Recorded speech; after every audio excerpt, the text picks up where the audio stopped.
Chapter 337. As magicians, both Aoko and Yuju were aware of this path that was destined to be full of blood and slaughter. Aoko, who had only 2 years of experience as a magician, would be fine. If one day she had to die in someone's hands, she would definitely not feel any regret. This was because when she embarked on the path of a magician, she was prepared to die at any time. Even Aoko was like this, let alone the pure-blooded, who was destined to embark on the path of a magician from birth. Kanoji Yuju was even more so. To be honest, facing an invincible opponent who could kill them at any time, Aoko and Yuju did not feel strange at all, nor did they feel afraid. If it was in the past, knowing that their opponent this time was Aozaki Orange, and that she had a fantasy breed under her command, Aozaki and Yuju wouldn't have rushed over anxiously to do something so meaningless as to increase their chances of winning. The two girls were more likely to relax leisurely, as if they had seen through life and death, waiting for the day of the final battle to arrive. But this time, both Aoko and Yuzu woke up early in the morning and did something that they thought was meaningless in the past. This wasn't because Aoko and Yuju were nervous or afraid. Instead, it was because the two of them had the strange thought of not wanting to die. That was extremely normal for ordinary people, but extremely strange for magicians. Why was this happening? Aoko and Yuju could not explain it clearly. However, the two girls knew that it was all because of the influence of the unfathomable man who lived with them. It was only because this idea came to Noah last night, after he finished talking with Aoko Aozaki. Was it not because of Noah's influence? Even Aoko and Yuju did not believe it. Haven't you thought that you will die? Aoko couldn't help but say this to Noah. Her pale eyes stared at Noah with a burning gaze. Don't forget, your opponent is a fantasy breed. You don't know what kind of ability it has, so Avalon might not be able to protect you. Hearing this, Noah was stunned.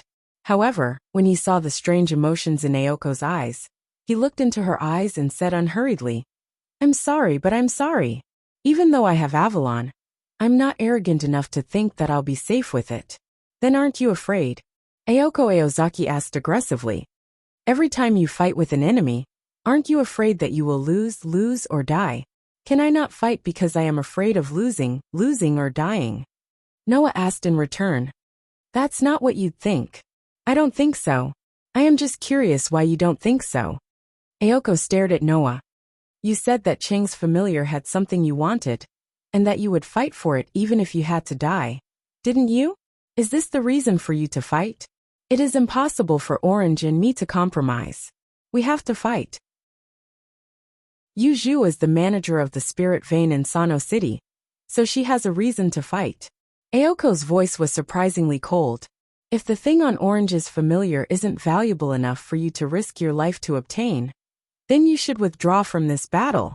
As Aoko's words spread, the atmosphere suddenly became heavy. Yuju frowned slightly, but did not say anything. Even though she knew that if Noah withdrew, she would definitely die without any means to deal with a fantasy breed.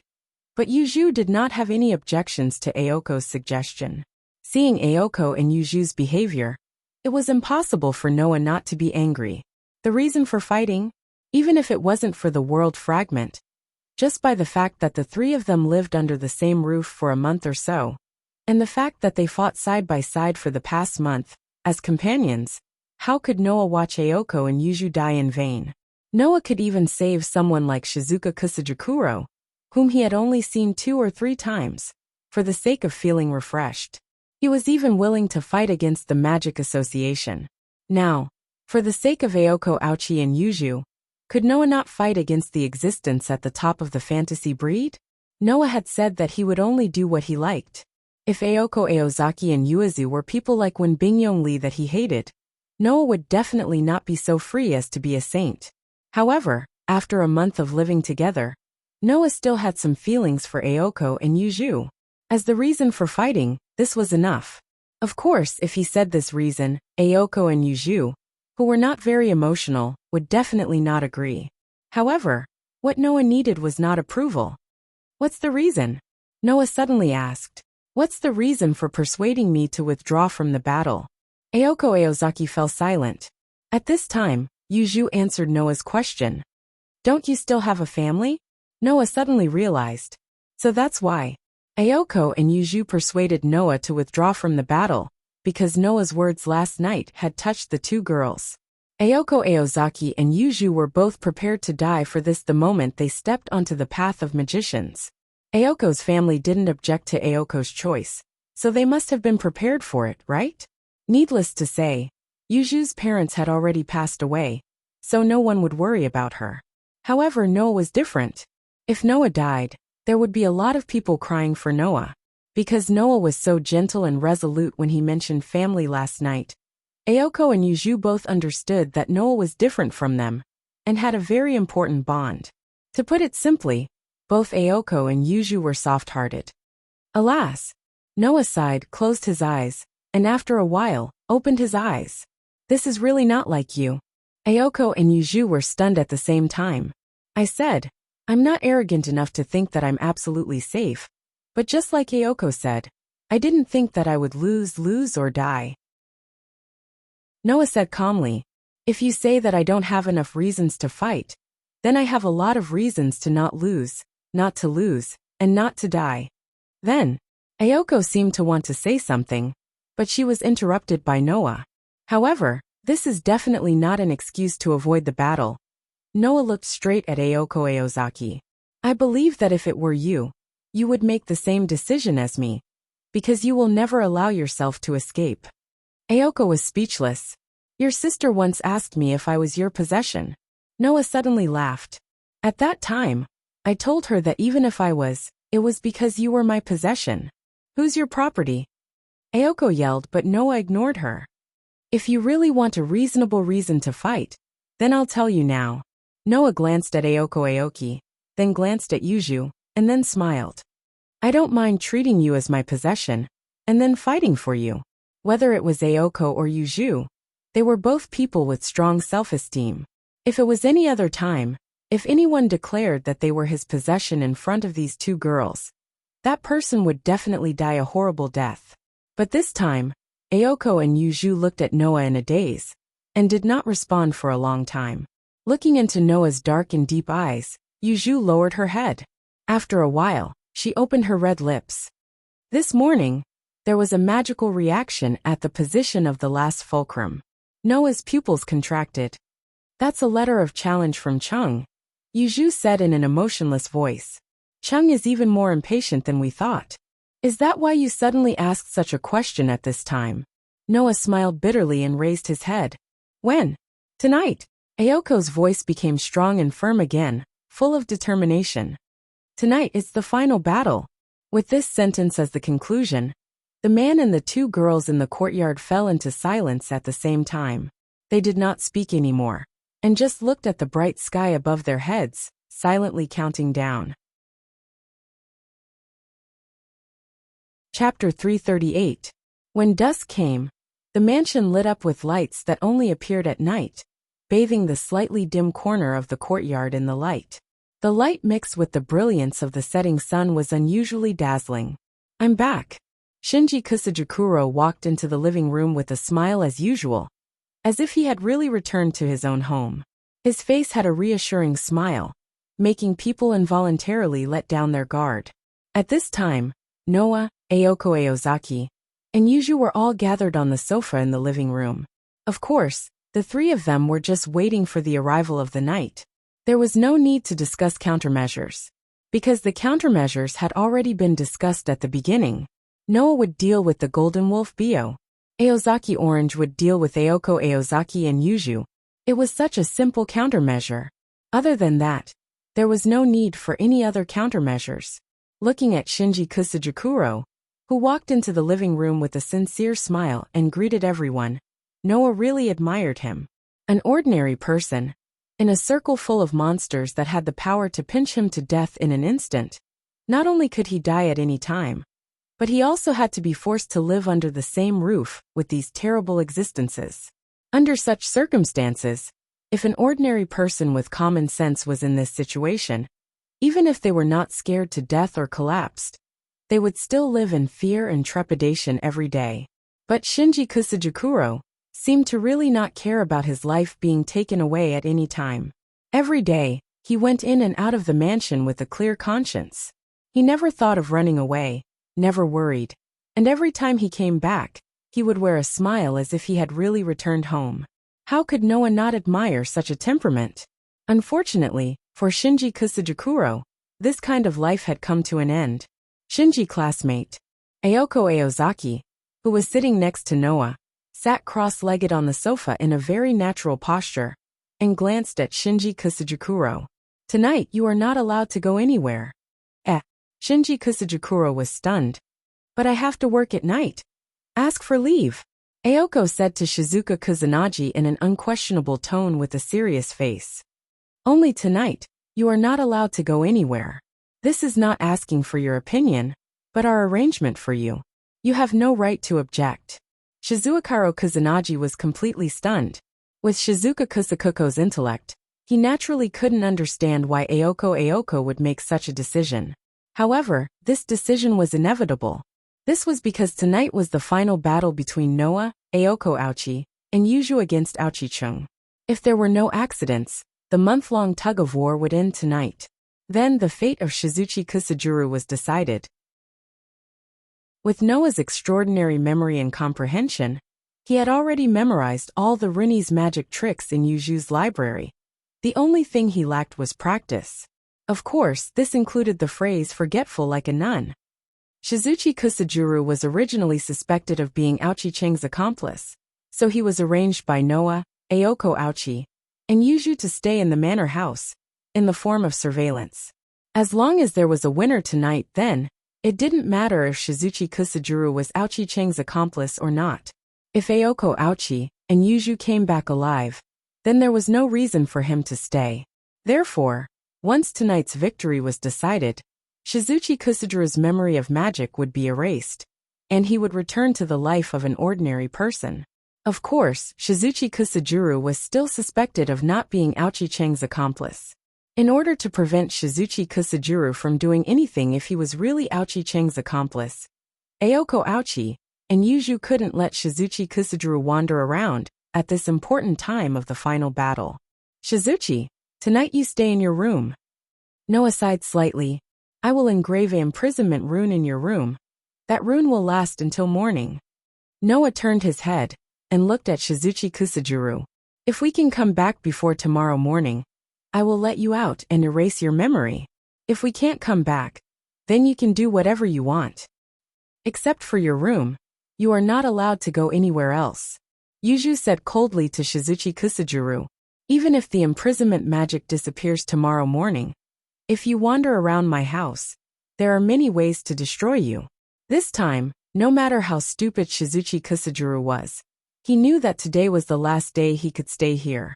Shizuchi Kusajuru had only lived here for less than 2 weeks, so naturally, he didn't have any feelings for this place. Every day, because Ayoko Aochi and Yuju didn't like him, he didn't communicate with anyone except for Noah.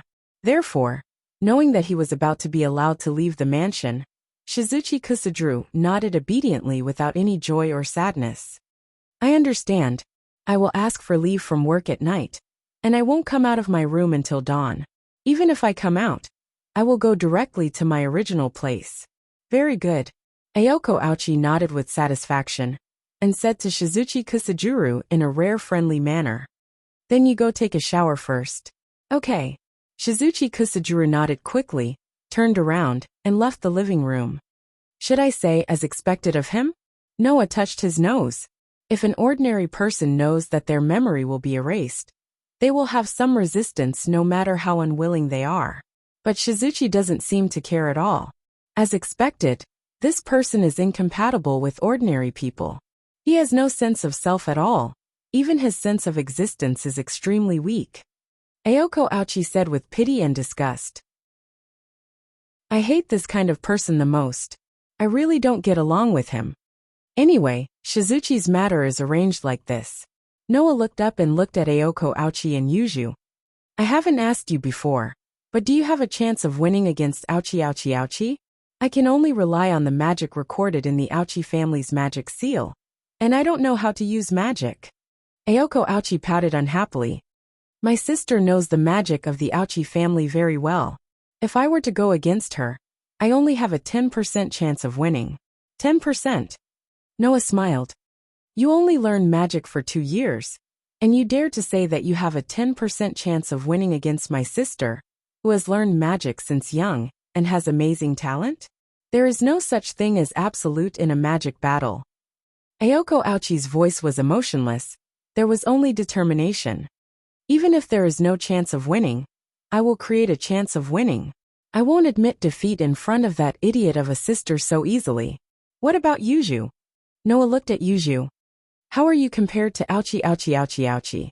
In fact, Yuju and Ouchi had known each other for more than 10 years. Noah didn't know about this until just now, but it wasn't strange. Ouchi Orange used to be active in Sano City as the heir of the Ouchi family, and Yuju was a pure-blooded witch who had been studying magic in Sano City since she was a child. There was no doubt that the two of them had met when they were young. Speaking of which, Yuju was very similar to Ouchi Orange. Both of them had started learning magic since they were young. One of them was the descendant of a magic user, while the other was a pure-blooded witch. Both of them had outstanding talent in magic. Coupled with their own unique traits, it was hard to say who was stronger. Chung is the same as Qingzi. Both of them won't admit defeat so easily. Since she's back, she must have prepared a trump card that she's confident of defeating us, Yuju said expressionlessly while holding the book. Originally, I didn't want to get involved in the Aozaki family's affairs, but since Orange chose to attack the barrier of Sanayo City, I have the obligation to eliminate her. No matter what, if I join forces with Ayako, we won't be weaker than Orange. As she spoke, Yuju stared at Noah. But if you lose, we're all finished. That's for sure. Hearing this, Noah smiled. He smiled so much that his eyes flashed with traces of cold light. You want to kill me? Let's see if that golden wolf can do it. The sky finally darkened. Kacha. Opening the door of the mansion, Noah, Ouchi, and Yuju walked out and looked in one direction. That was the direction of the last fulcrum. At this time, whether it was Noah, Ouchi, or Yuju, they all chose to remain silent. They lifted their feet and silently walked out. Tonight was destined to be a long night. Chapter 339. Tonight, a thick layer of dark clouds covered the entire sky of Sanayo City, blocking all light sources. Compared to the past, Sanayo City's night was undoubtedly darker. It was as if they already knew that today would not be too ordinary, and there was a sense of tension everywhere. If it was a normal person, without the guidance of street lights or flashlights, they would definitely not be able to see the road at night. It would not be an exaggeration to say that it was pitch black. However, such a night was no obstacle for Noah. When he was in the world of the Black Bullet, Noah had been strengthened many times by the virus of the protozoa. In these viruses, there was also the DNA of species with extremely strong night vision. With the strengthening of the DNA of these species with extremely strong night vision, no matter how dark the night was, it would not be an obstacle for Noah.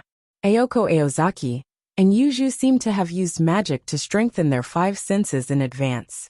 Their footsteps did not have the slightest intention of stopping, as they braved the cold wind and walked on the dark mountain path. At this moment, Noah, Ayako Aozaki, and Yuju were on a mountain at the edge of Sanayo City. At the top of this mountain, there was the last fulcrum of Sanayo City's spirit vein barrier. Under Yuju's lead, Noah and Ayako Aozaki passed through many mountain paths, and after about half an hour, they arrived at the top of the mountain. Whoosh! The bone-piercing cold wind mercilessly blew through the somewhat empty mountain top. On the mountain top, surrounded by a forest, what appeared in front of Noah, Ayako Aozaki, and Yuju was a stone ground full of small holes and rocks. Roar! Almost at the same moment, Noah's group of 3 appeared in the open space. An unusually high-pitched, elegant, and violent roar that made one's heart palpitate resounded through the night sky. Ayako Aozaki and Yuju, who heard this roar, immediately stiffened and involuntarily trembled slightly. This was not fear. This was not fear. This was an instinct that every life form would show when they encountered a higher-level life form. Therefore, this was a tribute to the almost perfect life form, and also a sign that the body was telling its master that it was not a match. Only Noah seemed to have been provoked after hearing the resounding, elegant and violent roar. A cold light flashed across his eyes. Whang! In an instant, all the power under the restricted state was released, filling Noah's entire body. This caused Noah's entire body to emit an extremely terrifying aura, silently enveloping all directions. That resounding, elegant and violent roar came to an abrupt halt. Life forms would instinctively tremble when encountering higher life forms. Mysteries were useless in the face of higher mysteries. Even if this was the ironclad rule of this world, it was more fragile than anything to Noah. This was because Noah was an existence that truly transcended the world. Regardless of the mystery, Noah would not lose to any existence in terms of the level of life. Immediately, Noah took a step forward, as if protecting Ayoko and Yuju behind him. His eyes swept across the stone ground in front of him like a torch. It's time to come out, right? The entire place returned to silence. Not long after, footsteps slowly sounded from the opposite side of the forest. There, a person and a beast slowly walked out, appearing in front of Noah's group. Ayoko clenched her fists as she looked at the tall figure with the golden beast. Her pale eyes became unprecedentedly sharp. Orange. Long time no see, Ayoko. Ayoko, with her short reddish-brown hair swaying, crossed her arms and looked straight into Ayoko's extremely sharp eyes. A slightly cold smile hung on her face. I haven't seen you for a few years. I thought you had some ability, but now it seems that you are worse than I thought. You've disappointed me, Ayoko. You've never been satisfied with anything I've done since I was a child, right? Ayoko responded with a little disdain. It's not strange. You're not the kind of person who would have expectations for others, or even for yourself. You're wrong this time, Ayoko. Ouchie suddenly smiled, but there was no trace of a smile in her eyes. The wildness in her eyes even made Ouchie a little afraid. I have high expectations for you, for the Ayoko family's miracle. These words made Ayoko's expression sink slightly. So you're really here for magic? After all, it's something that I've been obsessed with for more than 10 years. And I've paid a lot of price to inherit. At this moment, Ayoko's cold smile became somewhat complicated. That kind of thing, if I'm declared out without even seeing the real thing, you know how unwilling I will be, right? Unfortunately, you're still going to be disappointed. Ayoko responded with a firm tone. You should be able to guess that I can't use magic, right? That's your problem. It has nothing to do with me. Ouchie Orange said those words without leaving a trace that would make anyone feel cold in their heart. Anyway, this is the last battle. Ayoko, if you can use it, then use it. If you can't, then you won't be able to see the sun of Sano City tomorrow. After saying this, Ouchie Orange looked at Yuju and leisurely greeted her. We haven't seen each other for a long time, Yuju. I thought you would choose to stay out of this battle and not interfere. If it's only between you and Ayoko, then I really don't want to interfere. Yuju raised her black eyes. But if you attack the barrier of Sano City, then I have to interfere. Ayoko, you know how stubborn I am with my own things. In other words, my opponents tonight are a half-baked mage and a pure-blooded witch. Ayoko revealed a joyful smile. If not, then it's not interesting. Roar.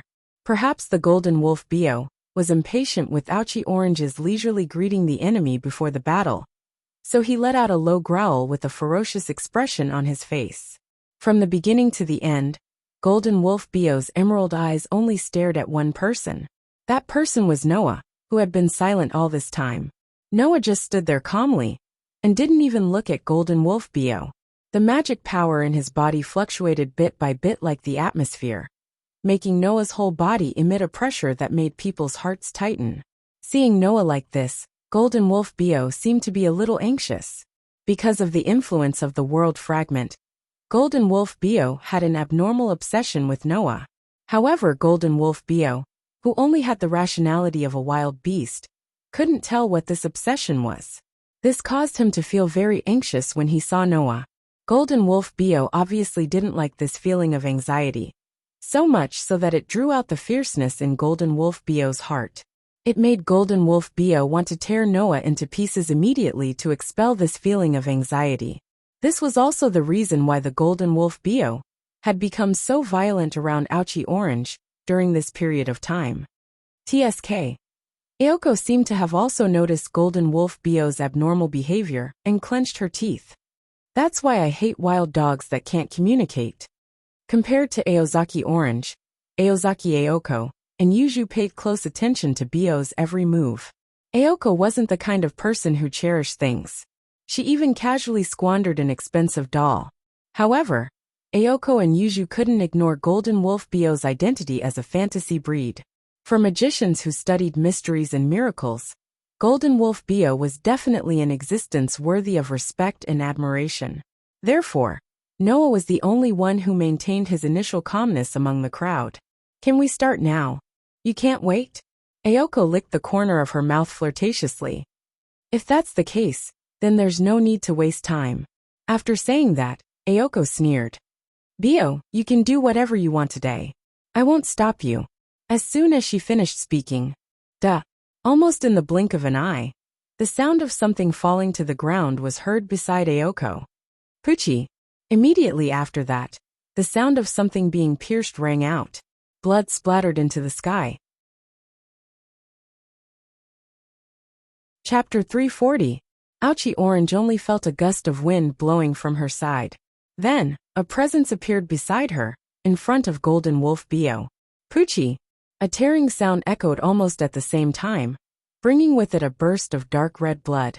Splat! Amidst the splashing sound, Ouchie Orange's cheek felt cold. The liquid that couldn't be seen clearly splashed on the side of her face, bringing with it a strong smell of blood. A liquid with the smell of blood? Besides blood, Ouchie Orange couldn't think of anything else. Ouchie Orange's pupils slowly shrank to the size of a needle tip. Her mind was blank. Like a rusty robot, she slowly turned her head and looked to her side. Splat! Splat! Large amounts of crimson blood dripped onto the ground, forming a moderately sized pool of blood. Huff! Golden Wolf Bio let out a sound that could not be heard. His originally shining golden body seemed to have suddenly dimmed and lost its luster. That was because Golden Wolf Bio's body was mostly dyed red by blood. Taking a closer look, a pitch-black sword with pure white patterns on it had pierced through Golden Wolf Bio's chest and came out from his back. A large amount of blood gushed out from the Golden Wolf Bio's body, and in front of Golden Wolf Bio, Noah, who had appeared out of nowhere, used the knight's sword in his hand to fiercely pierce through Golden Wolf Bio's body. His eyes were still blooming with a fierce light that hadn't dissipated yet. No matter if it was Ouchie Orange, Ouchie Ayoko, or Yuju, they were all shocked by this extremely sudden scene in front of them. When did he attack? When did he get there? When did he hold a weapon from who knows where? At this moment, all of this became unimportant. Most importantly, in just the blink of an eye, Noah directly dealt a fatal blow to the Golden Wolf Bio, who only existed in fantasy and legends, and was even stronger than the dragons at the peak of the fantasy breed. Ouchie Orange finally recovered from her shock and quickly retreated. Roar! Golden Wolf Bio let out a violent roar. His front claws were like a flash of golden lightning. With a sudden wave, it was enough to cut through space, bringing with it a gust of wind, and fiercely cut towards Noah in front of him. However, the sharp claws that turned into lightning directly cut through the air in front of its owner. Not far away, Noah's figure suddenly appeared out of thin air. His feet touched the ground, and he quickly retreated. Looking at Noah's ghostly appearance, Ouchie Orange couldn't help but feel a chill in her heart. If it was Kilda's, he would know that Noah was not really a ghost. He was just controlling the distance between him and Noah. Yes, controlled distance. Noah's knight's sword was a magic weapon that could control a range of 100 meters. The moment Ouchie Orange announced the start of the battle, Noah directly poured the magic in his body into the knight's sword, activating this ability that he hadn't used for a long time. The less than 100 meters distance between him and Bio was infinitely reduced to zero. It was as if he directly passed through space and appeared. The following matter was much easier. Under the situation where the distance was infinitely reduced, the speed of Noah's slash increased by nearly 100 times. In addition, there was a row of speed runes on the knight's sword. Golden Wolf Bio, who was just preparing to fight, naturally couldn't react in time and was directly killed. This was Noah's surprise attack plan. It could be considered as a return gift to Golden Wolf Bio, who also appeared in front of him and launched a surprise attack against him. With Golden Wolf Bio's intelligence, there was naturally no way for him to understand the mystery of Noah's sword.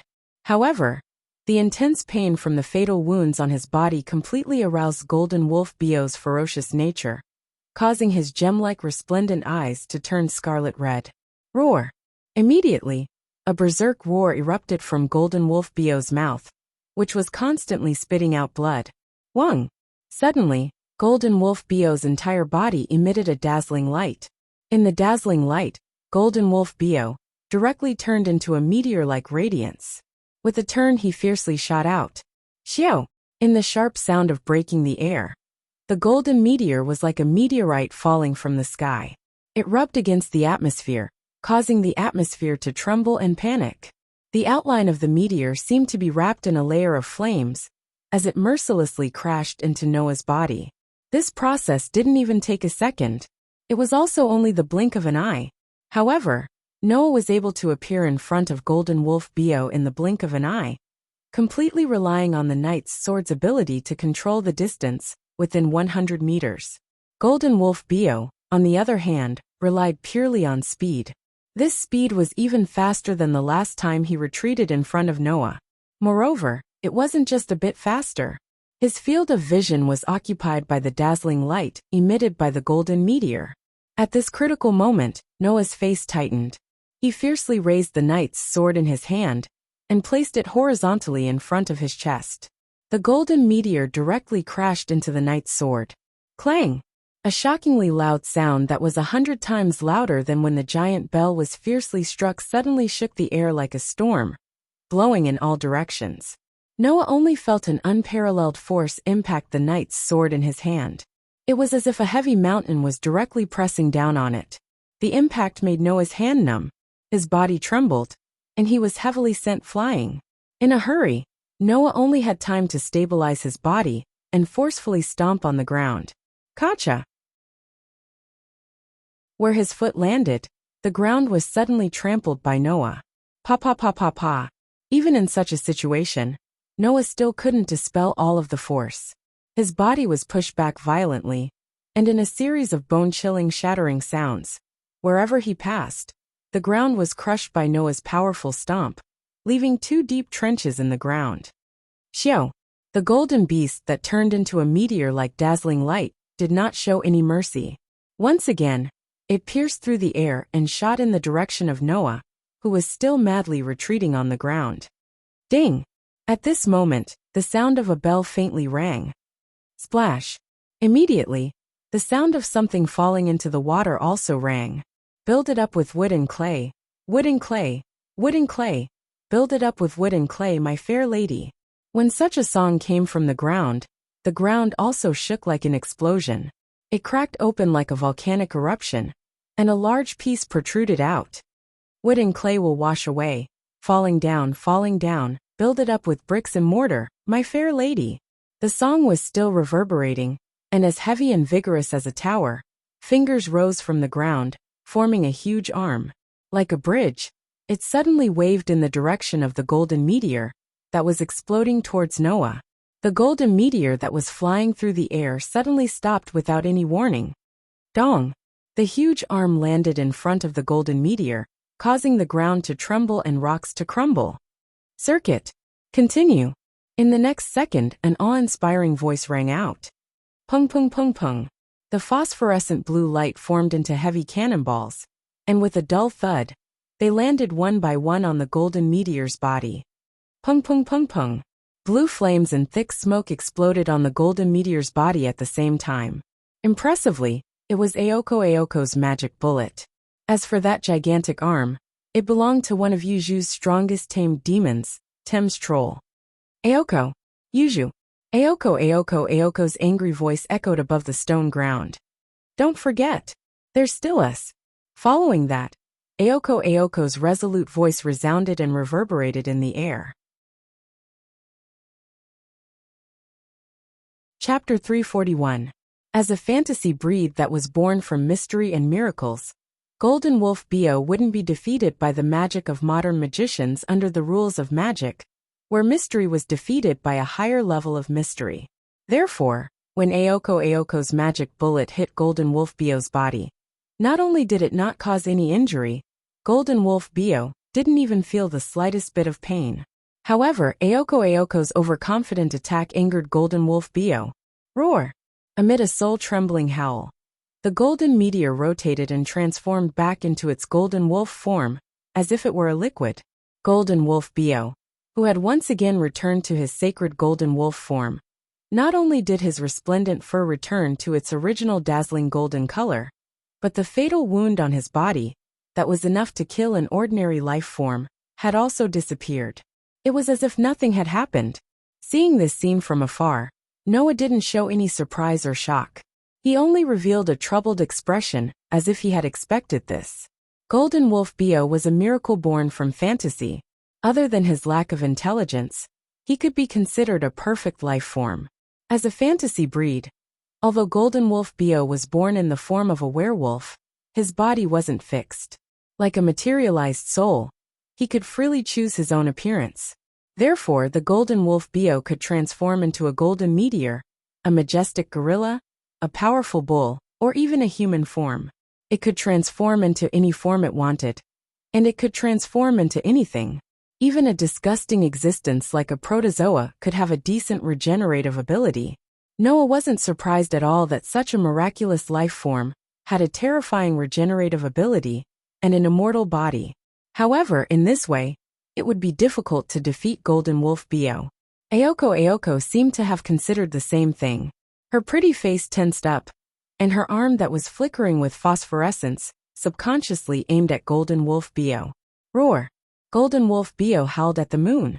Amidst the resounding howl, his four limbs tightened. Bang! The ground that was trampled by his four powerful limbs let out a mournful cry and shattered into pieces. The Golden Wolf Bio shot out like an arrow. The fur on his body flowed like liquid. He was like a dazzling golden spear. Wherever he passed, the atmosphere would be torn apart. He was like a bolt of lightning as he shot toward Aoko Aozaki. Aoko didn't even have time to react. She only saw a blur before a sacred golden light appeared in front of her. Qingzi. Beside him, Yuju could not help but cry out in alarm. The Golden Wolf Bio's eyes flashed with an ominous glint. He mercilessly raised his front paw and ruthlessly slapped at Aoko, bringing along a wave of pressure that made people's hearts tighten. If Aoko was hit by this attack, with Golden Wolf Bio's strength, she would definitely die. From start to finish, Aoko Aozaki was unable to react in time. After all, the existence that had attacked Aoko was far too weak compared to her. Unless Aoko was able to use magic that originated from her origin, she definitely wouldn't be able to match the Golden Wolf Bio. Fortunately, there was someone on Aoko's side who wasn't any weaker than the Golden Wolf Bio. Just as the Golden Wolf Bio's sharp claws violently swung out, a figure seemed to appear out of thin air. Amidst the tremors of space, this figure appeared without leaving a trace. He raised his pitch-black knight's sword full of fluctuating pure white patterns, and engraved with runes, and met that terrifying claw with a hair's breadth. Clang! Like heavy steel colliding with steel, the sound of metal colliding was aroused in front of Aoko. Like a storm, ripples spread out in all directions. Aoko's tall and slender figure was swept up by the shockwave, and even Yuju was affected by it. Immediately, the two girls were blown into the air without any suspense. Woo! The towering Thames troll let out a long roar that sounded like it came from the horizon. It raised its bridge-like hands and caught Aoko and Yuju, who were blown into the air, in the middle of its palms, blocking the unreasonable impact. Ha! Roar! Immediately, from the center of the shockwave, a cold shout and a roar sounded at the same time. Bang! Amidst a heavy muffled sound, the already violent shockwave became even more violent, exploding out in all directions. Bang! This was the sound of the ground directly collapsing into gravel. Pa! It was the sound of the trees in the forest that surrounded the stony ground breaking and falling. Whoosh! At the center of the fierce impact, two figures flew out from the inside with a sharp sound of air braking. They continuously pulled apart the distance between them, but at a certain moment, they steadied themselves at the same time. They fiercely stomped on the ground. Instead of retreating, they advanced and charged forward. Chi. The excessive speed made one person and one beast turn into two streams of light, one white and one gold. Like a thunderbolt, they flashed through the air and heavily collided with each other. Dong! Amidst the thunderous noise, the two streams of light, one white and one gold, separated from each other amidst the surging waves. They then spun around like fish in water, drawing a beautiful arc in the air before colliding with each other once again. Dong! Dong! Dong! Dong! Therefore, on the stone ground that was incomparably weak compared to the power of one person and one beast, the two streams of light, one white and one gold, crazily collided again and again. After separating, they collided again and again. Like a meteor chasing each other, they gradually moved the battlefield. Looking at the two streams of light, one white and one gold, gradually moving further away, and then looking at the scene that had become battered and exhausted, as if it had been attacked by a violent storm. Everywhere there were cracks on the ground, broken stones and holes. Even Aoko Aochi and Yoju's cheeks were slightly pale. He can actually fight with Bio like that monster. Aochi Aoko's expression became gloomy, but after a while she relaxed. Raising her head, she looked at Aochi Aoko and Yuju who were standing on the palm of the Thames Troll and smiled cruelly. In this way, both of our trump cards have been used at the same time. What do you plan to do next? As soon as her voice fell, the magical power in Aochi Aochi's body rose little by little. Aoko Aoki and Yuju, who were standing on the palm of the Thames Troll, noticed that tiny dots of light, like fireflies, were slowly appearing in the surrounding forest and on the stone ground. That is, Aoko Aochi and Yoju's expression changed. Those tiny specks of light were actually runes. That was Aochi Aochi's magic, the same magic as Noah's rune magic. Aochi! Aoko Aochi glared at her sister below. In order to eliminate the traps you set here, I spent a lot of time. On the contrary, it was much easier to engrave these runes, and I finally finished it. Aochi Aochi Aochi laughed cruelly. Aochi, you just said not to forget about you, but you forgot about me. Don't tell me you think I'm just watching from the side. Now you are in my territory. Aochi Aochi Aochi Aochi's eyes revealed a hint of happiness. Future mage, pure-blooded witch, don't let me down. Aoko Aochi Aochi clenched her fists in the face of Aochi Aochi Aochi Aochi's provocative words. She suppressed all the emotions in her heart and calmed down. This is Aochi Aochi's territory, and it's not good for us. Yuju, what should we do? Let's fight. Yuju said concisely. The opponent has their territory, and we also have our advantages. After saying that, Yuju secretly glanced in a direction, which attracted Aoko Aochi's gaze. In the next moment, Aoko Aochi saw it. She saw the gorgeous scabbard inserted in the ground, which was blooming with golden light. That was left behind by Noah before he left. Yoju's voice slowly sounded. We are being taken care of, Aochi. If we lose, it will be very embarrassing. Aoko Aochi's eyes flashed with a strange light, and after a while she calmed down. Aochi Aochi Aochi took a deep breath, and her face revealed a stern expression. Isn't that a given? The battle of fate had begun here. Chapter 342. In the tranquil forest, a small stream flowed down from the mountain peak in the distance. It was like a small Milky Way, embellishing this lush mountain, causing the surroundings of the stream to be filled with a peaceful feeling. However, this tranquility did not last for long. Whoosh! Two streams of light, one white and one gold, were like two meteors chasing each other. They suddenly appeared in the midst of a sharp sonic boom. They circled in the sky above the forest like swallows, and then they suddenly collided head-on. Boom! For a moment, as if a meteorite had collided with the earth, a deafening loud noise exploded in the sky above the forest. It carried a strong shockwave, and like a gale, it attacked in all directions, blowing the tall trees in the forest below. Bang! In the heavy sound of collision, the two streams of light, one white and one gold, in the center of the impact, were like two rubber balls that had hit the wall. They suddenly bounced off each other and landed in a corner of the forest below. Not only did they smash the ground into pieces, but they also did not reduce their momentum at all, and only slowly stopped after rubbing out a long gully. Noah, who was holding the knight's sword, supported himself with one hand on the ground.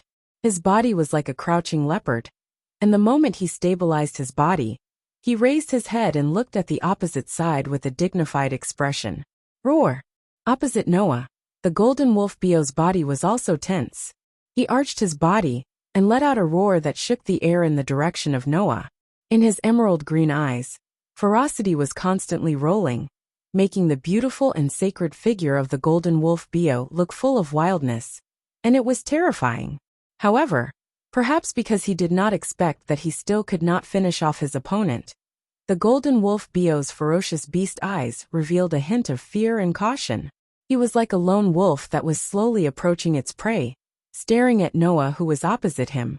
Presumably, with the intelligence of the golden wolf Beo, there was no way for him to understand why he, who had always been invincible in the past, could not finish off his opponent this time. Compared to the golden wolf Beo, Noah was also more cautious in his heart. If one were to observe carefully, they would discover that Noah's hand that was holding the sword was actually trembling slightly. Feeling his arm trembling uncontrollably, Noah stared at the golden wolf Beo with flickering eyes. His strength, defense, and speed are all above mine? Noah's body had been strengthened many times by the protozoan virus. Coupled with the DNA of various species, in terms of physical ability, he was definitely not weaker than any of the cursed children. However, compared to the golden wolf Beo who was made up of mysteries and miracles, not only did he only exist in fantasy, but he was also affected by the world fragment. If it was just physical strength alone, there was indeed no way to contend against him. Needless to say, after several confrontations, he was able to numb Noah's arm with just his strength. Needless to say, he was very strong. Furthermore, the golden wolf Beo was able to use his claws to fight against Noah's knight's sword, which was strengthened by a large number of hardening and sharpening runes. It was easy to imagine how high his body's defense was. However, this was not the most important thing. The most important thing was that Noah had already seen that the golden wolf Beo's true strength was not his strength, nor his defense, but his speed.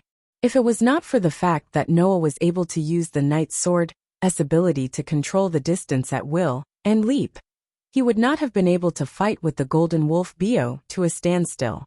In the last confrontation, although Noah had used his full strength, he had hidden his knight's sword and revolver.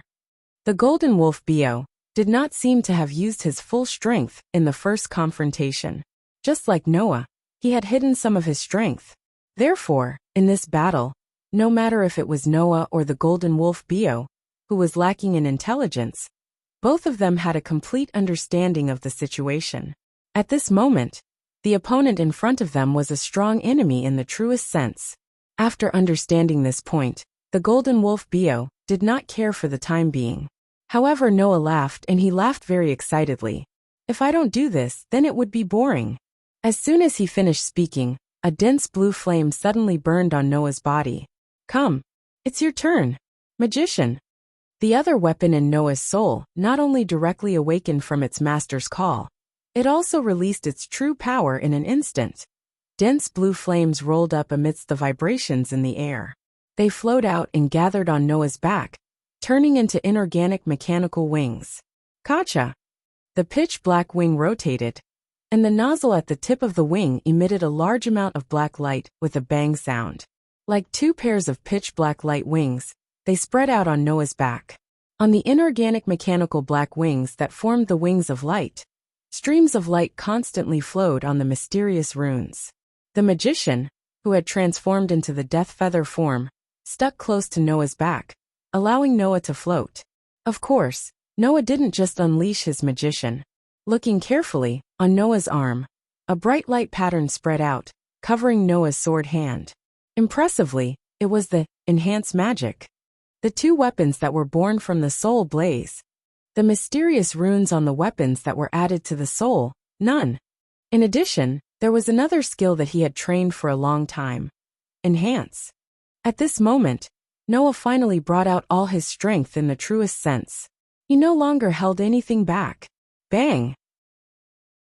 The magician, who had transformed into the death feather form, spat out a large amount of black light, forming 2 pairs of pitch-black light wings, pushing away all of the surrounding airflow, causing the atmosphere to tremble. Noah looked at the golden wolf Bio with a burning gaze. Those pitch-black eyes flickered with vigor, causing the golden wolf Bio's hair to stand up like spikes, and he let out a threatening roar. In response, Noah just calmly raised the knight's sword in his hand and said, "Come, roar." As if provoked, the golden wolf Bio stared at Noah with his blood-red eyes, and then his 4 limbs fiercely stomped on the ground. Bang! A huge crack spread out from under the golden wolf Bio's feet, causing the golden wolf Bio's body to explode with a terrifying sound. He suddenly appeared in the air in front of Noah, who had left the ground. His sharp claws were like the edge of a blade, flickering with a cold light, and fiercely slashed at Noah's throat. Pa! Wherever the sharp claws passed, a few faint black marks were cut out in the air. Seeing this, Noah's eyes flashed. With a thought, the magician on his back immediately spat out a pair of black light wings, pushing the air, causing Noah to quickly retreat. An afterimage emerged like a phantom. Swish! The golden wolf Bio's attack directly hit the air. With the death feather form of the magician, in addition to the speed rune on the magician, Noah's speed was finally not inferior to the golden wolf Bio, and he easily dodged the golden wolf Bio's fierce attack. Roar! The golden wolf Bio angrily roared. His body flew out, cutting through the air, and once again appeared in front of Noah.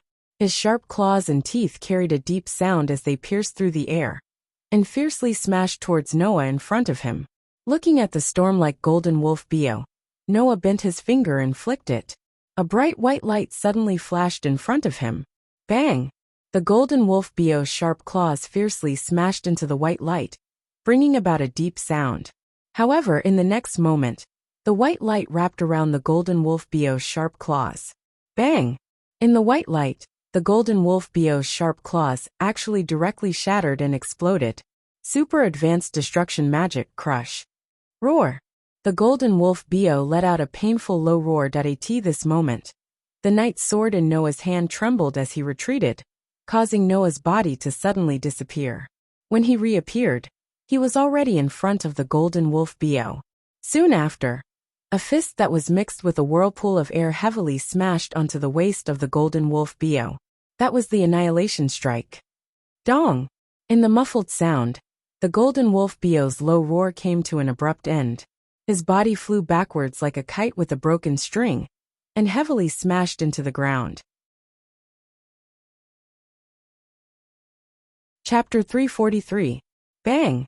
With a muffled sound, golden wolf Bio heavily smashed into the ground, smashing the ground into smithereens. Countless gravel flew up and buried golden wolf Bio's not-so-huge body. Roar! However, not long after, a violent roar reverberated from the center of the pile of gravel, transforming into a sound wave that blew away the gravel on the ground, causing golden wolf Bio to once again appear in the air. Roar! The sharp pain from his back aroused golden wolf Bio's ferocious spirit, causing a malevolent emotion to emerge in golden wolf Bio's eyes. Staring at Noah, who was floating in the air, a roar erupted from his throat. Stomp! With a resounding stomping sound, golden wolf Bio violently rushed out, like a rocket soaring into the sky, rushing towards Noah, who was in the air. Looking at golden wolf Bio, who was shooting towards him like a rocket, Noah's expression shook, but a bright vortex of brilliance filled the air under his feet. Like a violent impact, with a bang sound, Noah didn't retreat, but instead advanced. In an instant, the dual blessings of magician and great leap erupted, causing Noah's speed to reach an extremely terrifying level. Like a cannonball, he fiercely collided with golden wolf Bio, who was attacking him. Clang! The pitch-black knight's sword fiercely collided with golden wolf Bio's sharp claws. The crisp sound of metal clashing against metal also stirred up a terrifying air wave that violently surged out. Kacha kacha kacha! Below, The entire forest ground and trees were mercilessly affected by the shockwave. At this moment, all of them exploded and turned into powder. Bang bang bang bang. At the side of the forest, the water surface of the stream, that was originally flowing in an extremely regular manner, kept on exploding. Waves that were several meters high were actually blasted up, as if they were favored by a strong wind. The waves flipped over and drowned the nearby trees. Unknowingly, Golden Wolf Bio's shattered front claws had already recovered. Golden Wolf Bio's body also trembled, turning into a golden rainbow. In a breath's time, he appeared in front of Noah. A pair of sharp dagger-like claws repeatedly swung out, stabbing towards Noah's neck and chest. Ding ding! However, although Golden Wolf Bio's speed was fast, Noah's speed was not inferior to Golden Wolf Bio's with the support of the Death Feather form, Magician and Leap. Before Golden Wolf Bio's sharp claws could land on his body, the knight's sword made a swoosh sound and blocked the attack, easily blocking the attack of the sharp claws. After the attack failed, Golden Wolf Bio's mood seemed to become even more irritable. A dazzling golden light wrapped around his pair of sharp claws, as if they had turned into two golden pythons. Like lightning, they bypassed the knight's sword and viciously slashed towards Noah's head. Whang!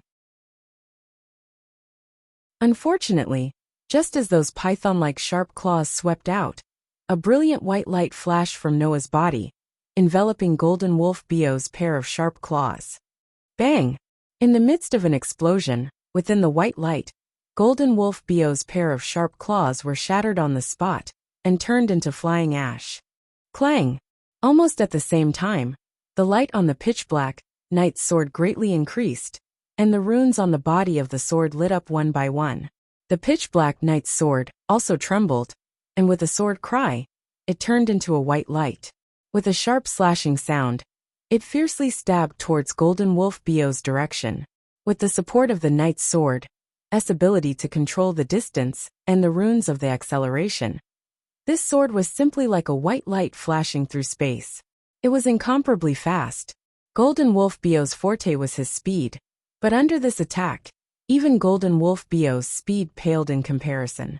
However, just when Noah thought that this attack was going to pierce through Golden Wolf Bio's body like before, something strange happened to Golden Wolf Bio's body again. Roar! In the midst of a soul-shaking howl, Golden Wolf Bio's entire body rose with a dazzling golden light. Golden Wolf Bio's body seemed to have disintegrated, scattering into rays of light that filled the sky, without a real body. Clang! Shortening the distance to the limit, and with the support of the acceleration rune, the pitch-black knight's sword directly pierced through the rays of light that filled the sky, as if it had fallen into thin air. With a sharp sound of breaking through the air, it completely missed. And at this moment, the strong rays of light that rose in the surroundings actually twisted, and amidst the vibrations of space, they all condensed together. Not long after, they turned into a huge golden eagle. Screech! A sharp screech sounded from the golden eagle's mouth, waking up Noah and making Noah's expression change. Whoosh! Immediately after, Golden Wolf Bio, who had turned into a golden eagle, directly swooped down like a sharp arrow, and violently swept towards Noah. At this moment, Golden Wolf Bio's speed was much faster than before. In just a flash, he appeared in front of Noah. Whoosh! Under Noah's gaze, the two sharp claws of the golden eagle turned into countless rays of golden light, drawing a pitch-black mark in the air, almost covering the entire range of Noah's surroundings. With a piercing chill, it mercilessly enveloped Noah's direction. Noah's eyes focused, and at this moment, the wings of death form of the magician behind him also suddenly unfolded. Kacha! The tip of the inorganic machine-like wings no longer spouted out black rays of light, but rapidly secreted pieces of pitch-black steel-like scales, instantly forming a dense steel net, extending to the front, and wrapping Noah's body inch by inch. Ding ding ding ding ding! The overwhelming golden rays of light poured down on the steel net formed by the magician, and immediately, a series of crisp sounds burst out. Every time a clear sound rang out, an enormous shockwave would swiftly surge out, bringing about waves of wild gales in the vast space above the forest, spreading out like a natural disaster. Screech. After not being able to finish off Noah for a long time, the golden wolf Bio, who had transformed into a golden eagle, became more and more ferocious. The sharp screech, as if unable to endure, came out from the golden eagle's sharp mouth, causing the golden light on the golden eagle's body to become more and more brilliant, and its attacks also became more and more violent.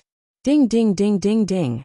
The crisp sounds became louder and louder, like raindrops, from the steel net formed by the magician, and even caused bursts of sparks to fly like water splashes.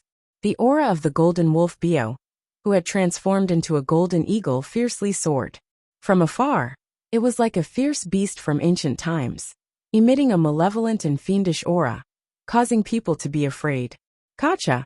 Suddenly the surface of the magician, that had transformed into a steel net, with a mechanical kacha sound, suddenly twisted, slightly rotating, and a pitch-black muzzle protruded out. The pitch-black energy lingered around the muzzle, like a condensed light, rapidly revolving around the muzzle, causing the entire muzzle to flash with a dense light. Screech! The golden eagle's pair of sharp beast pupils contracted, and an instinctive warning broke out in its heart. Swish! Immediately, the golden eagle flapped its wings without hesitation, and retreated quickly. Wong!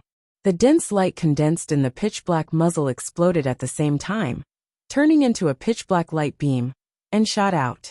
The light beam that penetrated the heavens and the earth shot out, and the space directly collapsed into pitch-black cracks, causing the heaven and earth to seem to be overshadowed, becoming dull and dull. Screech! The golden eagle only had time to let out a sharp cry, and its body fiercely moved to the side. The light beam that penetrated the heavens and the earth directly swept past half of the golden eagle's body and shot into the sky. The half of the body that was touched by the pitch-black light beam seemed to vaporize, and suddenly burned in the air, collapsing and disappearing. Screech! The golden eagle let out a sad cry, and there was a burst of very obvious anger in the cry. Before the light beam dissipated, the remaining half of the golden eagle's body suddenly disintegrated, and finally turned into a golden whirlwind, rolling in the direction of Noah. Noah, who had just let the magician transform back into the form of Death Feather, and once again suspended in the air, was startled, and then he was swept into the golden whirlwind.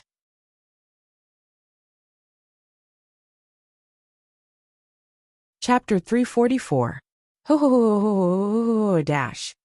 The howling of the wind lingered in the air above the forest. However, the howling of the wind was a form that ordinary winds would never be able to possess. The golden whirlwind seemed to be derived from the sun. Not only did it bring along a heat wave that distorted one's vision, it was also emitting a bright golden light that could not be ignored. Woo-dash! Woo-dash!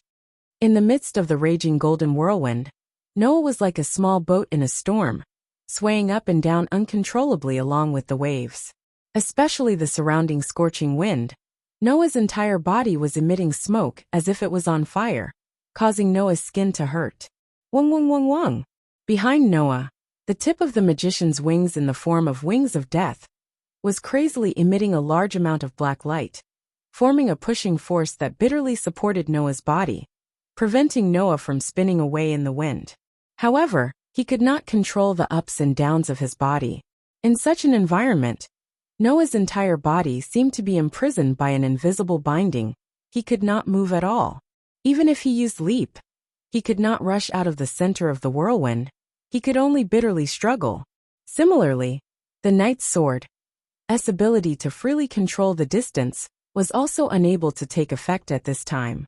After all, the knight's sword could only control the distance of 100 meters, and that was only limited to controlling the distance. If the knight's sword's ability was to control space, then Noah could instantly teleport and leave the center of the whirlwind. However, the knight's sword's ability was to control the distance. No matter how short the distance was, this distance still existed. It was impossible to truly reduce it to zero. As long as there was a distance, the whirlwind would be able to take effect within this distance. If Noah wanted to cross this shortened distance, he would still have to move forward against the golden whirlwind. Since it's like this, feeling the intense pain from the hot wind all over his body, Noah's face revealed a trace of ruthlessness. The magic in his body was like another whirlwind, violently surging out. Let it all be reduced to dust. As soon as his voice fell, the mana that surged out of Noah's body like a whirlwind turned into a dazzling white light that suddenly expanded like an ocean. Roar! Within the golden whirlwind, the golden wolf Bio's resounding roar reverberated throughout the entire golden whirlwind, as if he felt a trace of threat from Noah's actions. Bang! Not long after, a golden flame appeared out of thin air within the golden whirlwind. It rolled up and absorbed all the heat within the whirlwind. The fluctuations condensed and finally turned into a golden sea of fire that was dozens of meters wide. The golden flames were churning, making crackling sounds like that of calcining steel. It was as if he was in a furnace, and even the space was distorted. Is this your last resort? At the center of the whirlwind, Noah's eyes flashed with a sharp light as he looked at the sea of golden flames. His voice was like that of a god's judgment, echoing through the surroundings. Then let's end this battle. The white light that spread out like an ocean suddenly revolved, and like a white black hole, it suddenly expanded and exploded in all directions. At this moment, Noah displayed his own crushing magic to the extreme. The mana within his body surged out as if it was free, causing the slowly rotating white hole to tremble and expand rapidly. Soon after, a tearing sound burst out, mixed with a terrifying amount of mana and energy, engulfing the golden sea of fire in the distance. Buzz! The enormous golden sea of fire immediately churned violently. The flames whistled and spiraled.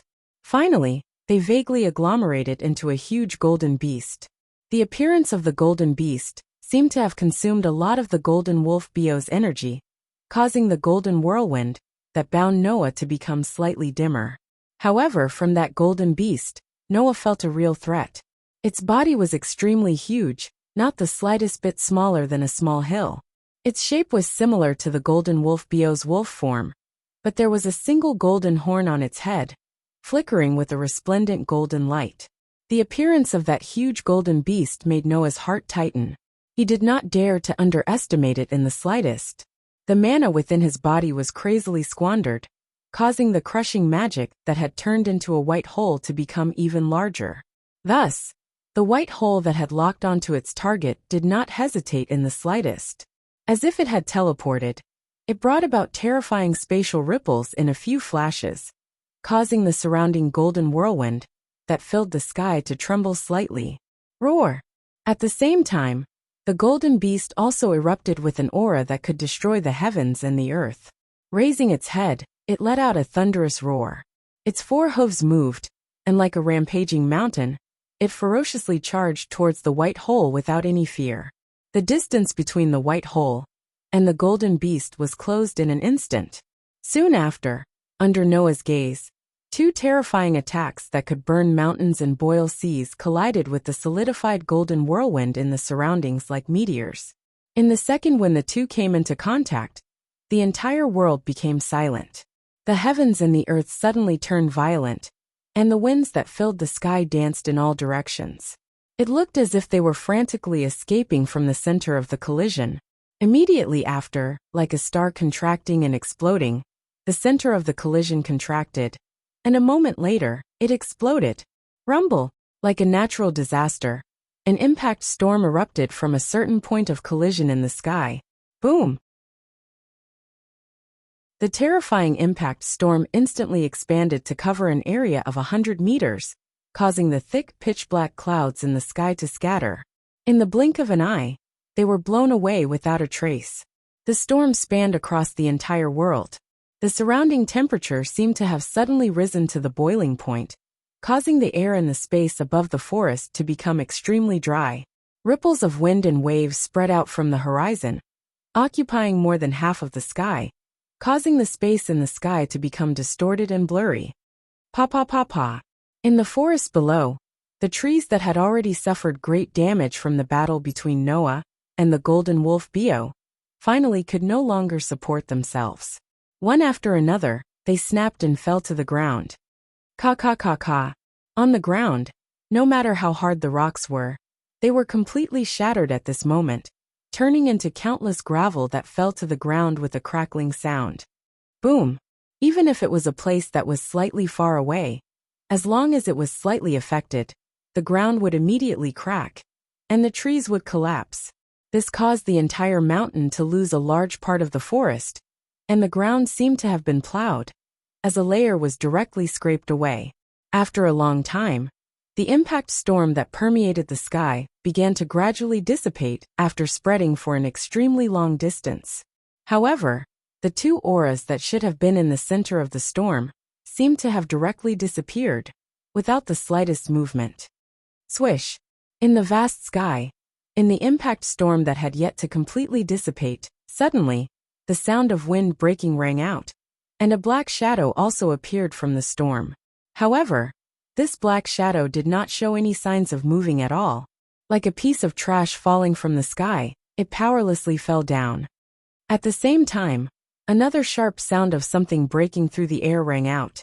The impact storm that permeated the sky suddenly squirmed, and a figure violently rushed out from within. Behind his back, the two pairs of pitch-black light wings were particularly conspicuous. Under such circumstances, the pitch-black light wings shook, and the figure of its owner turned into a stream of light, explosively shooting towards the black shadow that was rapidly falling to the ground. In the blink of an eye, he appeared above the opponent's head. Roar! The golden wolf Bio unyieldingly let out a howl that shook the entire world. Looking at the madness in his opponent's beast eyes, Noah's dark eyes flashed with a bright expression, and then suddenly focused. Wong! On Noah's fist, a gorgeous white light fluctuated, and mixed with an incomparably fierce wind and powerful magic power. In the midst of the golden wolf Bio's wild howl, it ruthlessly smashed onto his chest. Boom!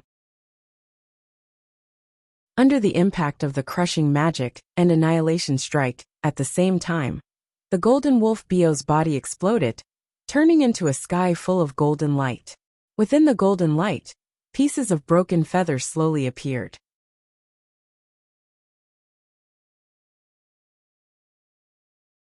Chapter 345. Ding! It was a pleasant and crisp sound like a wind chime. Just like a bird flying under the protection of the gods, the broken feathers emitting a soft white light gently floated down and fell to the ground. Duh! With the pitch-black knight's sword in his hand and the magician, in the form of a pair of light wings, Noah floated down along with the fragment of the world. With a clear sound of landing, he finally stood on the ground once again. However, compared to the beginning, the ground had long since become like a large earthquake. Not only were there potholes everywhere, there were also traces of cracks. Tree fragments were scattered all over the ground. It was extremely messy and unbearable to look at. Compared to the ground, the sky was not at a disadvantage at all. Ka. In the area that was still covered by the impact of the previous storm, the space cracked, revealing pitch-black cracks that made one's heart palpitate. Moreover, the cracks were still spreading to the surroundings, and it was likely that they would not dissipate for a period of time. Noah's crushing magic, at full strength, was indeed quite domineering. With the support of an extremely sufficient amount of magic, it could even shatter space. At this level, even Kildas, who also had the crushing magic, might not be able to do it. After all, even if Kilda's mastery and control of the crushing magic was not inferior to Noah's, Kilda certainly did not have the extremely vast amount of magic that Noah had. He simply could not support the crushing magic to such an extent. Fortunately, the battle was on a mountaintop far away from the traces of people. Otherwise, if Noah and the golden wolf Bio were to battle in Sanyi City, it would definitely cause an unimaginable disaster. Ding! The fragment of the world, that was emitting a soft white light, was still making light sounds as it slowly floated down from the air. Noah reached out his hand and held the broken feathers in his hand. Feeling the familiar power and emotion on it, he let out a heavy breath. The pitch-black knight's sword and magician simultaneously turned into a green flame and dissipated in the air. Ha! Noah took a deep breath. Waves of exhaustion came from the inside of his body, causing Noah to let out a bitter laugh. How long has it been since I experienced physical exhaustion? In the battle with the Golden Wolf Bio, Noah used all of his powers except for the Black Tea King and Fairy Tale of his 3 major spells. However, the Black Tea King was unable to be used in this battle. Although Noah's Black Tea King had the excellent effect of plundering other people's abilities, it had no effect on powers that were not in the category of abilities. Since the beginning, Black Tea King's sword, naturally the Black Tea King, was unable to have any effect on him. Don't think that Golden Wolf Bio's ability to change forms like a magician. Golden Wolf Bio didn't have a fixed form to begin with, and the ability to change forms was also part of his body's power. Like water. Although the body of water was extremely ordinary water, it could change into any shape due to external factors. Could that be considered as water possessing abilities? Naturally, it was impossible. As for the 3 major spells of the fairy tale, they were indeed quite powerful. Even if he was able to use one of them, this battle would not have lasted this long. Unfortunately, the 3 major spells of the fairy tale had a flaw that could not be ignored. Usage time. The amount of time needed to use it and activate it was not short. Using it to deal with other enemies might not be a problem, but to deal with the Golden Wolf Bio, who was as fast as lightning, whether or not he could use it in time was a problem. At least, Noah had not found such an opportunity. Thus, after using his full strength, Noah had used up a lot of the boundless magic in his body. He did not overdraft it, but he still squandered it, causing Noah to feel a trace of exhaustion. Wang. At this time in the sky, a golden light sprinkled down, slowly condensing into the form of the Golden Wolf Bio. Noah's body tensed up, fiercely looking in the direction of the Golden Wolf Bio. But when Noah thought that the reborn Golden Wolf Bio would continue to violently attack him, the scene that appeared in front of Noah made him stare blankly. Bang! With a soft thud, Golden Wolf Bio, who had regained his human form, fell to the ground as if he was paralyzed. Noah could clearly see that the eyes of the Golden Wolf Bio, that had fallen to the ground, were filled with wildness and ferocity. However, there was only a faint light left in those exceptionally bright gem-like eyes. The golden radiance on its body had also completely dimmed. Even its body had become illusory, as if it could disappear at any time. Seeing this scene, Noah's tensed body slowly relaxed, but he remained silent. Noah could sense that the life force of the Golden Wolf Bio was decreasing at a terrifying rate. He was afraid that if this continued, the Golden Wolf Bio's life would directly disappear. At that time, the Golden Wolf Bio would naturally disappear and would not appear again. It was originally a sprite born from nature, a bundle of fantasy, formed by the convergence of mystery and miracles. As a fantasy breed, the Golden Wolf Bio's life was absolutely perfect. Not only would it not age, but it would also not die, no matter which world it went to, unless its existence could be directly erased. Otherwise, the Golden Wolf Bio would be a perfect body that would never die. Logically speaking, it was impossible for the Golden Wolf Bio's life to suddenly disappear like this. However, the appearance of the world fragment changed everything. In the past, Noah thought that the world fragment had lodged in the Golden Wolf Bio's body after it was born. But now, Noah understood that it should be the opposite. If Noah had not guessed wrongly, the world fragment should have quietly stayed in a corner of this world before this. However, in this place, fantasy breeds had started to be born. Originally, the birth of a fantasy breed would take an extremely long time, but perhaps due to the influence of the world fragment itself, the fantasy, mystery, and miracles that were born in nature used the world fragment as the core and accelerated the birth. As a result, the Golden Wolf Bio was born much earlier than it should have been. After that, under the influence of the world fragment as the core, the Golden Wolf Bio's strength had grown at a terrifying rate. It had even grown beyond the category of a fantasy breed, and reached a point where even the dragon, who stood at the peak of the fantasy breed, could not match up to it. However, because of this, the Golden Wolf Bio's intelligence had not been able to grow sufficiently. As a result, the Golden Wolf Bio could not have the intelligence of a human. It could only have a little spirituality, and could understand human language, But its brain was not very bright. It was in this state where it was neither good nor bad. Now that the world fragment, as the core had been taken back by Noah, this life that was born by relying on the world fragment, naturally could not continue to exist. Just as Ouchie Orange had said, the golden wolf Bio had undergone an abnormal evolution. While this evolution had brought about a terrifying growth in strength, it had also caused it to lose its intelligence and become an existence that relied on the world fragment to exist. It was no longer a perfect life form. After understanding this, Noah fell silent and slowly walked in front of the golden wolf Bio. The golden wolf Bio raised its head. Its body was faintly discernible and could disappear at any time. Furthermore, it was extremely weak. However, it still looked at Noah unyieldingly. Even though it had undergone an abnormal evolution, the golden wolf Bio was still a fantasy breed. It had surpassed the category of a fantasy breed and was evolving toward a mythical breed. Even if it was about to disappear, even if its intelligence did not reach the level of a human, the golden wolf Bio still had the pride of a fantasy breed and would not lower its head to an enemy. Seeing this, Noah sighed. In the end, you ended up in this state because of the influence of the world fragment. Seeing you disappear makes me feel very uncomfortable. I also believe that no one wants to see you, who is very likely the only fantasy breed in the current world, disappear like this. After saying this, Noah looked down at the golden wolf Bio and met its gaze. Do you want to follow me?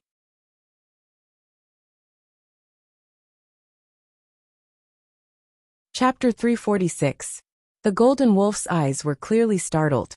This also allowed Noah to confirm that although the golden wolf Bio did not have the intelligence of a human, it still had enough intelligence.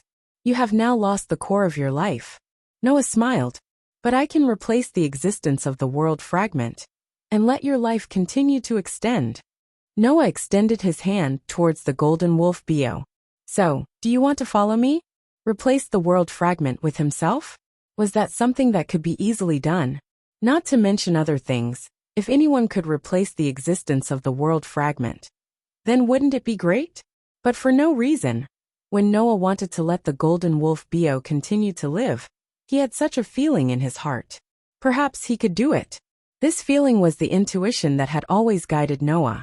Other people's intuition was only an illusory and untrustworthy existence. But Noah was very confident in his own intuition. Because until now, Noah's intuition had never disappointed him.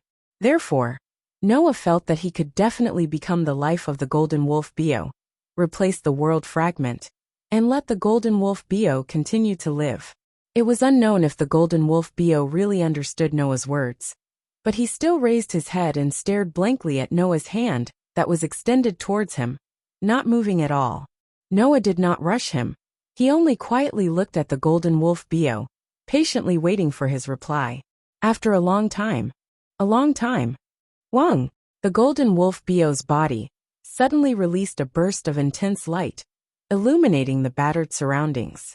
In that intense light, the golden wolf Bio turned into a stream of light, floating up like starlight. After hovering in the air for a while, he suddenly swooped down and landed on the arm that Noah had extended towards him. Wang! In the next moment, the stream of light that the golden wolf Bio had turned into actually directly merged into Noah's arm. After flickering a few times, it dimmed and disappeared. Noah couldn't help but be stunned. After he reacted, he quickly rolled up his sleeves. However, the hand that golden wolf Bio had fused with was the hand that Noah had injured while saving Elisha. In order to hide the scar, it had always been wrapped in bandages. Thus, Noah directly removed the bandage on his hand, exposing his arm to the air. Looking at his hand, Noah was a little stunned, because on this hand that was full of scars, there was a tattoo that was slightly similar to Aoko's magic seal. However, the tattoo on Noah's hand was not blue like Aoko's. Instead, it was a brilliant gold. There was also a faint trace of a wolf's head howling at the moon. Wang! The resplendent tattoo flashed with brilliance, illuminating Noah's cheeks. Noah could feel that this tattoo was agitating as if it had a life of its own, and it was becoming more and more intense. Extending his other hand, He lightly brushed the golden lines on his arm that was full of scars. Feeling the heart-like agitation of life inside, Noah couldn't help but smile. From today onwards, we are a community of life. You live because of me, and I will also give my life to you. I hope that our time together will be forever. Wang. On his arm, the golden lines suddenly burst with a brilliant light, as if responding to Noah's vow. Faintly, Noah could even see a sacred golden wolf letting out a resounding howl at him. At that moment, Noah lightly brushed the golden lines, as if he was comforting something. Then, he grabbed the bandage, and once again wrapped the hand that was full of scars and lines. Raising his head and looking in the direction of the mountain top, Noah leaped up, his body turning into a stream of light as he flew away. When Noah once again appeared on the mountain top, the scene that appeared in front of him made Noah's heart tighten involuntarily. The ground had collapsed even more thoroughly than when Noah had first left. On the ground that was full of rubble, there were 3 figures lying there. Impressively, they were Aoko Aochi, Yuju, and Aoko Aochi Chung.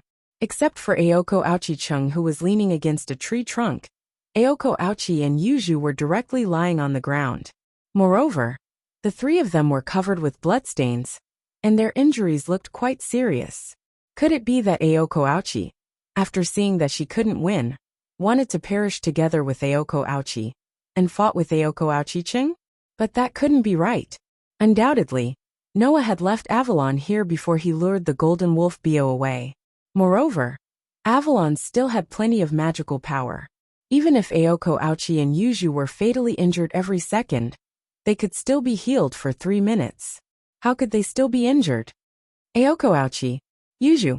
With a lot of doubts, Noah came to the side of Aoko Aochi and Yuju, who were lying on the ground. After checking on them, he let out a sigh of relief. Although they were seriously injured, it wasn't fatal. Aoko Aochi and Yuju had only fainted, and the worst situation didn't happen. Cough, cough, cough. At this time, not far ahead, weak coughing sounds entered Noah's ears. Noah raised his head and looked at Aoko Aochi, who was leaning against a tree on the ground. Looking at her abnormally pale appearance, blood at the corner of her mouth, and weak appearance that was constantly coughing, he narrowed his eyes, slowly stood up, and walked towards Aoko Aochi's direction. Aoko Aochi seemed to have heard the footsteps. She raised her head with difficulty and looked at Noah, who was in front of her. She wasn't surprised, nor was she afraid. Instead, she revealed an empty smile. Looks like Bio lost. Noah didn't say anything. He just quietly looked at Aoko Aochi without saying a word. Although I don't know what you did to Bio, but my contract with Bio has been severed. What a pity. That child's performance is higher than a dragon. I thought I could rely on him to dominate the entire magic world. Aoko Aochi looked as if she needed a lot of strength to even raise her eyes. She looked at Noah with difficulty. As you can see, both of us are injured. But as my trump card, the werewolf has already lost to you. You can take my life. Hearing this, Noah's face was emotionless. He just casually said such a sentence. Is that all you want to say? How is that possible? I have a lot of things to complain about. Aoko Aochi smiled, but the blood on the corner of her mouth and her pale face made her look extremely miserable. In the end, I didn't even see the magic of the Aoko family. Sure enough, I don't have any fate with magic? After saying such a sentence, Aoko Aochi closed her eyes and revealed a defenseless posture. She looked like she had already accepted her death sentence. You really love Aoko. This was the last sentence Aoko Aochi said to Noah. Such a sentence without rhyme or reason proved that Noah's heart was easily seen through by Aoko Aochi. This was because Aoko Aochi felt the determination in Noah's body. The determination to kill her. That was why Aoko Aochi said such a sentence. And the reason why Noah wanted to kill Aoko Aochi was quite simple. In this cruel magic world, Aoko Aochi and Aoko Aochi were destined to not get along peacefully. It was more likely that they would continue to kill each other until only one of them was left. If the one who survived was Aoko Aochi, killing her own sister would definitely lead Aoko Aochi to an ideal magician's path that Noah absolutely didn't want to see. In that case, he would be the one to kill Aoko Aochi. This was the reason why Noah wanted to kill her. That was why Ayako Ouchi said that Noah loved Ayako Ouchi. Without saying anything to deny, Noah just raised his hand to Ayako Ouchi and spread out his palm, which flashed with phosphorescent light. Pa! Just when the magical power gathered in Noah's palm was about to turn into a magic bullet that would take away Ayako Ouchi's life, a slender and strong hand grasped it. Noah reflexively turned his head and met a pair of eyes full of tenacity. Ouchi Ayako struggled to support his scarred body and looked straight at Noah. There was an unquestionable look in his eyes. This is what I want to do. After saying that, Ayako Ouchi seemed to have completed her final task. Her vision blurred and her body softened, falling into Noah's chest. Noah reached out and hugged Ayako Ouchi's plump body, not saying anything for a long time.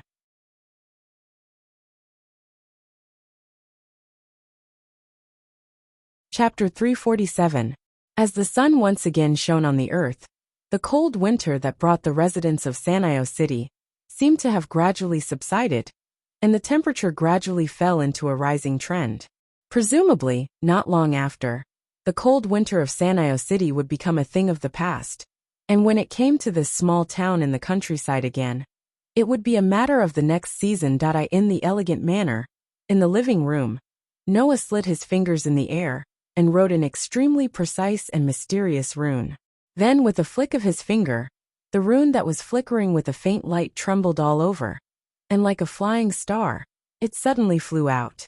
In just the blink of an eye, the precise and mysterious rune swept straight to the forehead of Shizuki Kusajiro, who was standing in the middle of the living room with a blank face, and directly imprinted on it. In the trembling sound, the precise and mysterious rune little by little disappeared into the forehead of Shizuki Kusajiro, and drilled into the interior of his brain. Shizuki Kusajiro seemed to feel something, and showed a surprised expression, but after a while, the expression on his face froze, and the spirit in his pair of eyes began to laze. In this short second, in a place that others couldn't see, Shizuki Kusajiro's mind had undergone earth-shaking changes. First of all, from the moment Shizuki Kusajiro was born until this second, all of his memories seemed to materialize and emerged one by one. Immediately, in these images, some of the fragments that were recently imprinted in this brain region broke without warning and turned into little stars, and were absorbed by a rune in the center of the mind and disappeared. The images that were absorbed by the rune were all the various things related to the magic world that Shizuki Kusajiro had encountered during this period of time. These images were all unreservedly absorbed by the rune in the center of the brain region, and were removed from Shizuki Kusajiro's mind. When the rune disappeared, these fragments of memories that were absorbed would also completely disappear, and Shizuki Kusajiro would no longer remember the various incredible things that he had encountered, and would return to the world of only ordinary people. Under such circumstances, Shizuki Kusajiro's lax eyes finally closed tightly, and his body went soft, and he collapsed to the ground. On the side, Ayako and Yuju had been quietly watching from the side. After Shizuka Kusanagi fell, their eyes were cast on Shizuka Kusanagi. After a short while, Ayako Aozaki spoke in a deep voice. There shouldn't be a problem now, right? Probably. Noah looked down at Shizuka Kusanagi, who was sleeping peacefully as if he had fallen asleep, and sighed. At the very least, all his memories related to the magic world have been erased. When he wakes up again, Ouchi and I will only be his ordinary classmates.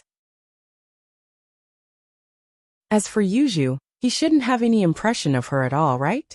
Upon hearing this, Ayako nodded and stopped talking. Yuju's expression relaxed, as if she was extremely satisfied that Shizuka Kusakijiro no longer remembered her. Then hurry up and get him out. Hearing Yuju's words, Noah shrugged. He raised one of his hands and rolled up his sleeves, exposing the bandages on his arm to the air. A bright golden light bloomed from the bandages on his arm. Through the bandages, it reflected a precise pattern like a wolf's head howling at the moon. Roar! As if it came from ancient times, the entire living room was filled with echoes of the howl. Accompanied by such a roar, a wolf seemed to have been drawn in the dazzling golden light. Starting from the silhouette, it was slowly carved out. In the end, it turned into a sacred and mighty golden wolf. With a crouch, it landed on the ground. Woo! The golden wolf came to Noah's side as soon as it appeared. It very docilely stretched out its head and rubbed against Noah's thigh. It was completely different from its previous violent and ferocious appearance. Noah touched the golden wolf's furry head and smiled. Bio, send this person to the church. They will know what to do. The golden wolf Bio let out a low groan, as if he had received the order. He leaped up and bit the collar of Shizuka Kusajikuro, who was lying on the ground. It was as if he was biting a piece of meat and not a person. With an extremely light flash, he brought Shizuka Kusajikuro and disappeared without a trace. Looking at the golden wolf Bio's gradually disappearing figure, even Yuju couldn't help but cast a suspicious gaze on Noah. Did you really tame that golden wolf and turn it into your familiar? It was no wonder that Yuju was suspicious. After all, it was a fantasy breed that only existed in fantasy and legends. It was also a variant, but in terms of strength, it had already surpassed the category of fantasy beast and reached the level of mythical beast.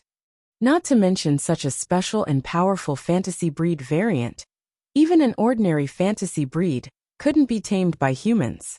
Previously, Aozaki Orange was able to make the golden wolf Bio her familiar, which was equivalent to doing something unprecedented. Now in the blink of an eye, this variant golden wolf had become Noah's familiar. Yuju couldn't help but be suspicious. Calling it a familiar is actually a bit wrong. Noah scratched his cheek. After all, I didn't split my magical power to sign a contract with Bio. Although Bio is my familiar in terms of status, it's still a bit different, right? Then are you still keeping it? Aozaki Aoko's expression was a bit serious as she asked. Although it's a fantasy breed, and a variant at that, it's extremely precious. You can't be careless and be betrayed by it like Orange. You can rest assured about this. Noah looked in the direction that Bio left, and the corner of his mouth slowly rose. There's no way that Bio will betray me. Noah was family, so he knew that the golden wolf Bio wouldn't betray him. Not to mention anything else, just the fact that the golden wolf Bio and Noah were living as one meant that it was impossible for the golden wolf Bio to betray Noah. This was because once it left Noah, the golden wolf Bio would definitely die. Moreover, even if the golden wolf Bio wanted to disregard the consequences of its life and choose to leave Noah, it wouldn't be able to do it. Now the golden wolf Bio had already integrated into Noah's body with Noah as the core. Don't forget that Noah had 3 major constitutions, one of which was that it could absorb all the power that integrated into his body. Under such circumstances, when the golden wolf Bio integrated into Noah's body, it was completely absorbed by Noah's body and became one of Noah's powers. Therefore, rather than saying that the golden wolf Bio was Noah's familiar, it was better to say that it was Noah's doppelganger. Even its soul was engraved with the concept of Noah as the master, which was equivalent to a part of Noah's body. It was impossible for it to have any thoughts of betraying Noah. This was also the reason why the golden wolf Bio was so docile towards Noah. Otherwise, even if it had integrated into Noah's body, with the golden wolf Bio's pride as a fantasy breed, it would still be impossible for it to be as docile as a pet. In other words, Noah had obtained a doppelganger that listened to his every word, and whose strength was not below his own. It was a great bargain. Of course, perhaps it was the so-called where there is gain, there is loss. But Noah had also lost another important guardian after obtaining the golden wolf Bio. It's been 3 days since then. Yuju frowned and asked, "You still haven't found Avalon?" When this matter was mentioned, Noah's face was filled with helplessness. No, after that, I went to the scene several times, and even searched the bottom of the mountain, but I still couldn't find Avalon. Yes, Avalon was lost. This was also the reason why Aoko and Yuju had been injured in the battle with Aoko that day. It was also the main reason why Noah had delayed the matter of erasing Shizuka Kusahiro's memory until now in order to heal Aoko and Yuju. According to Aoko and Yuju originally, Avalon had always been there. However, after Aoko had been fatally injured by Aoko, and not long after, she had fully recovered. Aoko, who realized that something was wrong, found Avalon. Then there was no then. In order to win, Ayoko directly sent Avalon flying, and the strongest guardian in the world disappeared just like that.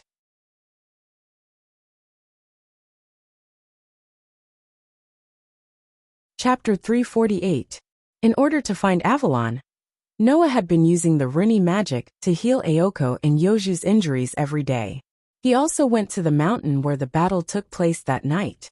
In the end, no matter if it was the top of the mountain, the middle of the mountain, the foot of the mountain, or even the bottom of the mountain, Noah still couldn't find Avalon, after searching the entire mountain. This caused Ayoko and Yoju's injuries to not have fully recovered until now. Since you can't find it, it's about time to give up, right? Ayoko said to Noah with an indifferent attitude. Since you already have that golden wolf's value shouldn't be below your Avalon, right? I think that Avalon should have been sucked into the space crack that day. Yuju used her slender finger to touch her chin. After pondering for a moment, she gave a guess. Your battle with Bio caused a lot of damage to the space. Avalon should have been sucked into the space crack at that time. I don't know which corner of the world it was lost to. After hearing Yoju's words, Noah also felt that it was very possible. That day, Ouchie Orange had only sent Avalon flying. Logically speaking, Noah should have searched the entire mountain, so he should have found Avalon by now.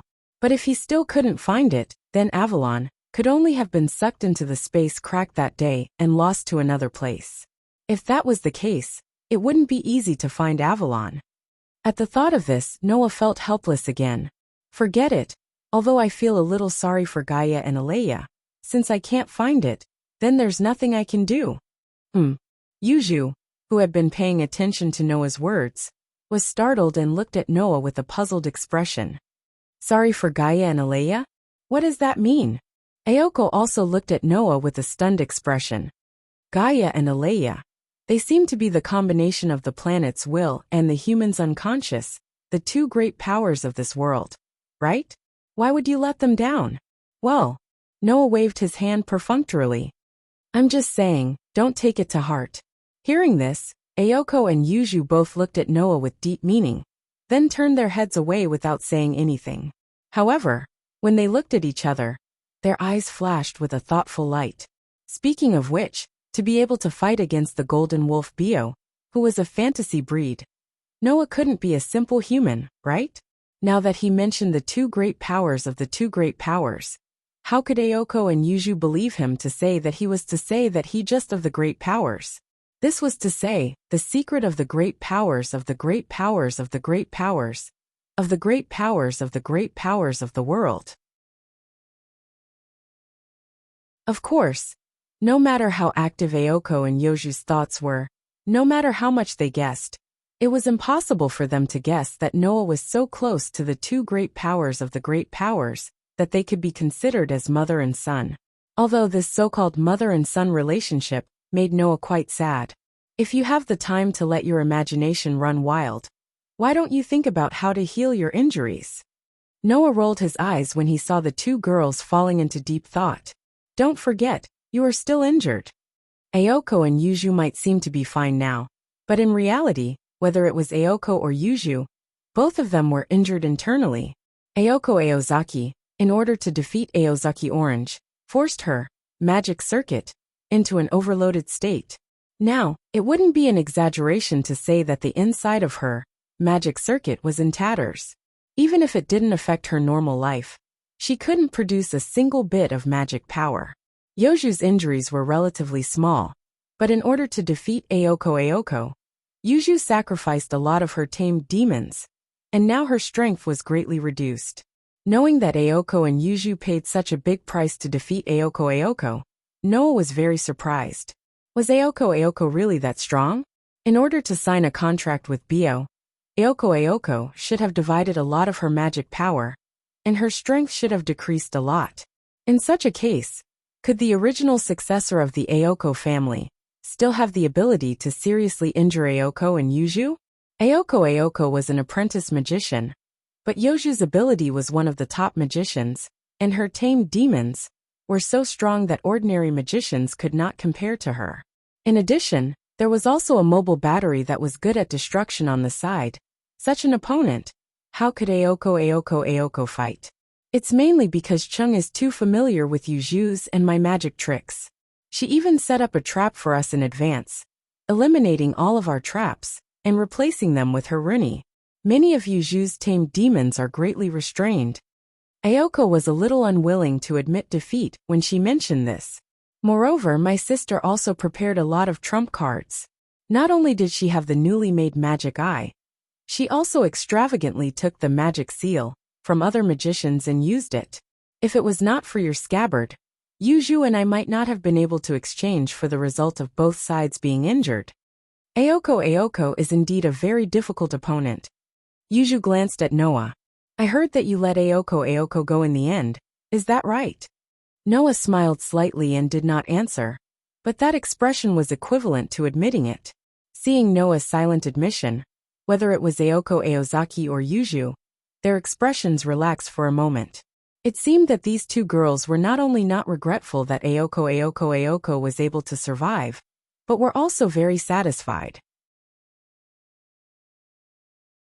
Obviously, although they did not say it out loud, they had already accepted their fate. But for Ayoko and Yuju, they still had a trace of affection. I believe that in the future, the special bond and fate between Ayoko, and Yuji will still unfold between the three of them, right? But that did not have much to do with Noah. Although it's a bit of a pity that Avalon is gone, I've found what I was looking for here. And I've accomplished my goal, Noah suddenly said. It is time to leave. When this sentence echoed in the living room of the mansion, Ayoko, who was about to reach out for the cup filled with black tea, froze. Yuju also suddenly raised her head and could not help but look in Noah's direction. The atmosphere, which had been somewhat relaxed until now, suddenly became oppressive. It was not until this moment that Ayoko and Yuju remembered. Noah's purpose in coming to Sano City was to find something on Golden Wolf Bio. Now Golden Wolf Bio had become Noah's familiar. Of course, Noah should have also found what he was looking for, and there was no reason for him to continue staying here. Yes, Noah, it is time to leave. Ayoko and Yuju understood this, but they could not explain what they were feeling now. They only knew that their emotions had become very complicated in an instant, very complicated. However, Ayoko and Yuju were not the kind of people who would be pretentious or give in to their emotions. Is that so? The stiffness in Ayoko's body slowly disappeared. She continued to reach out, picked up the teacup, took a sip, and asked as if nothing had happened. When do you plan to leave? After your injuries have healed. Noah also did not have the intention to be pretentious. His answer was very straightforward, which made him look a little cold, but the words that came out of his mouth dispelled this feeling. Before your injuries have healed, I can't leave in peace. Ayoko nodded and did not speak anymore.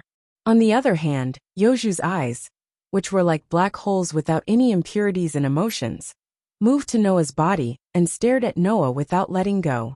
It was as if she wanted to remember Noah's appearance. She silently stared at him. Noah could only remain silent in response to Yoju's behavior, because even he could not read Yoju's feelings from her eyes, which had always been emotionless. At this moment, Noah could only pretend that he did not know and turned his head away. Therefore, Noah naturally did not notice. On the side, Ayoko also kept staring at him.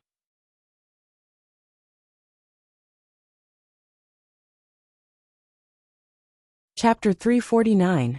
It was nighttime. In the sound of Jingyi's footsteps, Noah slowly walked down the stairs and came to the lobby of the building. This was Noah's favorite place. There was no other reason other than the fact that there was a glass skylight at the top of the ceiling. Regardless of whether it was morning or night, the sunlight or moonlight would shine through the skylight into the hall, giving people a sense of beauty and enjoyment. Therefore, Noah liked this place very much. He would stay here whenever he had nothing to do, basking in the sunlight or moonlight, and enjoying the rare peaceful atmosphere. It had been about 10 days since Shizuka Kusudokuro left the manor house. During this time, Noah and Ayoko returned to school and continued to live the lives of ordinary people. During this time, Noah also met Shizuka Kusajikuro a few times, but Shizuka Kusajikuro had long forgotten about Noah. Instead, he had a deep impression of Ayoko. That was natural.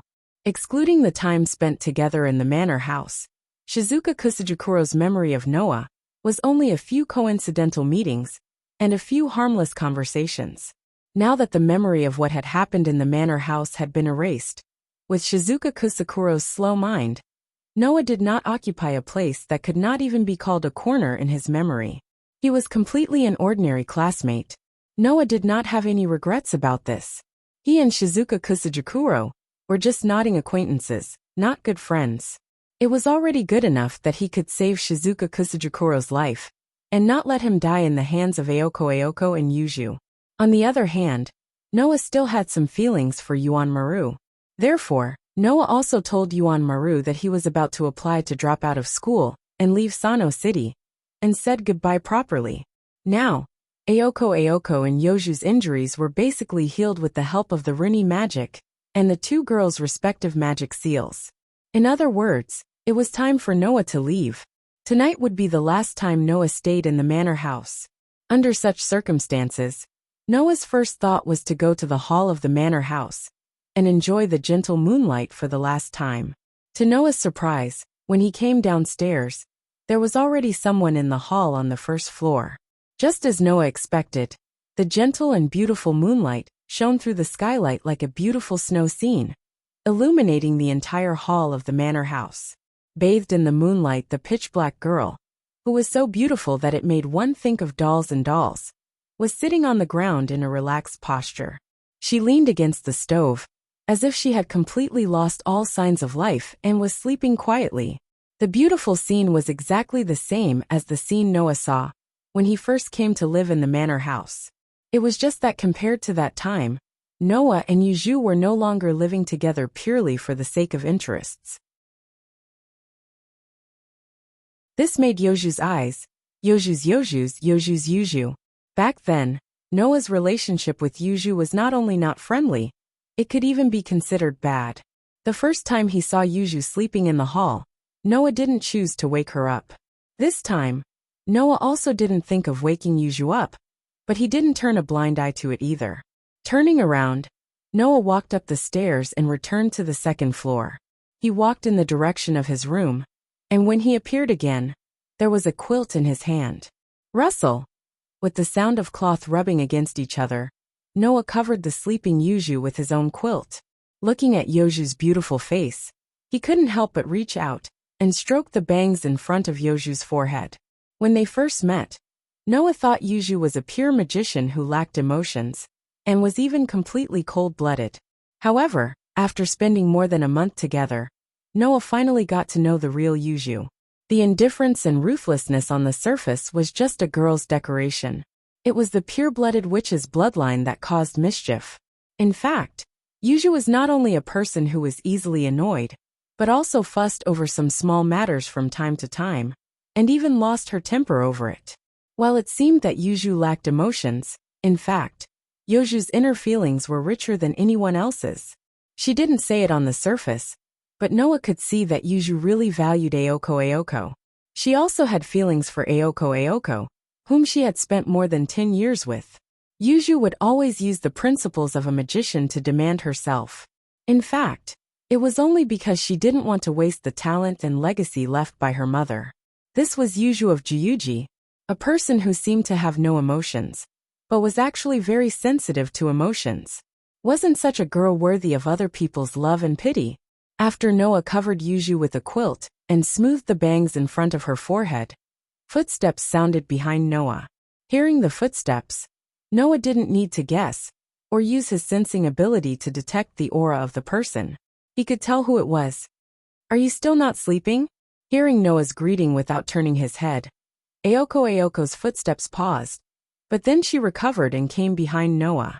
Looking at the quilt on Yoju's body, she curled her lips. "You really don't know how to learn."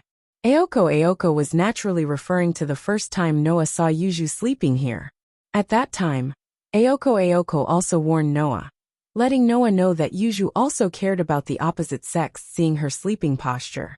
Now Aoko was also referring to the time when Yoju's sleeping posture was seen by Noah. What's wrong with that? Noah turned around and sat down directly beside the sleeping Yuju. Leaning against the stove, he raised his head and looked at Aoko's beautiful face under the moonlight and smiled. Even if she finds out, given Yoju's personality, she'll just sulk for a few days. At most she'll fight. I don't mind accompanying her. Only a guy like you, who can even defeat and subdue a fantasy breed mutant, can say such words. I don't want to see Yuju planning an all-out war over such a small matter. Aoko said slowly and sat down beside Noah. A man and two women leaned against the stove that didn't work at all. One was covered with a quilt and sleeping soundly, while the other two raised their heads at the same time and stared at the moonlight sprinkling through the skylight. For a while no one spoke. Not long after, Aoko was the first to break the silence. Do you plan to leave tomorrow? Noah wasn't the slightest bit surprised that Aoko had seen through his plan, and he nodded in response. Your injuries have healed, and your sister's matter has come to an end. Not only did I find what I was looking for, but I also have a powerful familiar.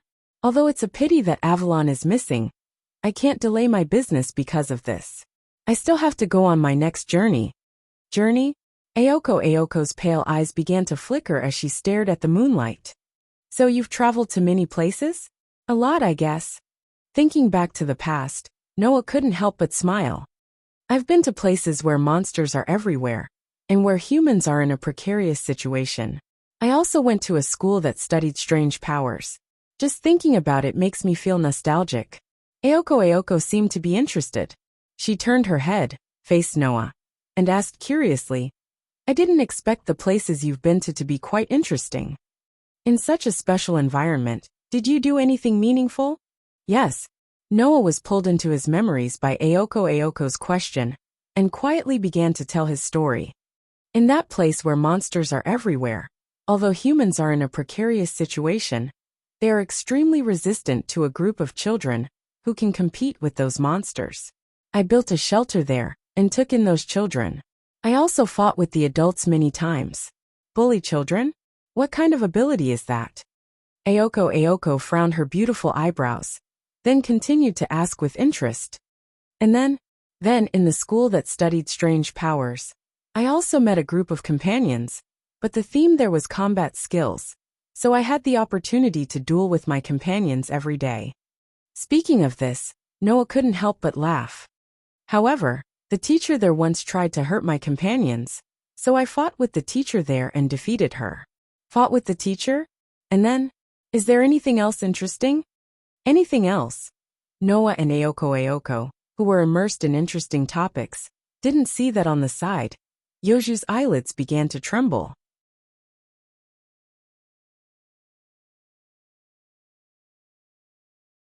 Chapter 350.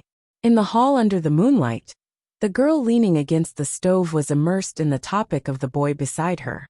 When she heard something interesting, she would show obvious curiosity, and when she heard something she was dissatisfied with, she would show obvious anger. At this moment, the magician, the student council president, the battle of fate, and the inescapable path seemed to have nothing to do with Aoko. Aoko was like an ordinary girl. Happy, angry, sad, happy. She did not hide it at all. You've been to a lot of interesting places. Aoko said with some envy.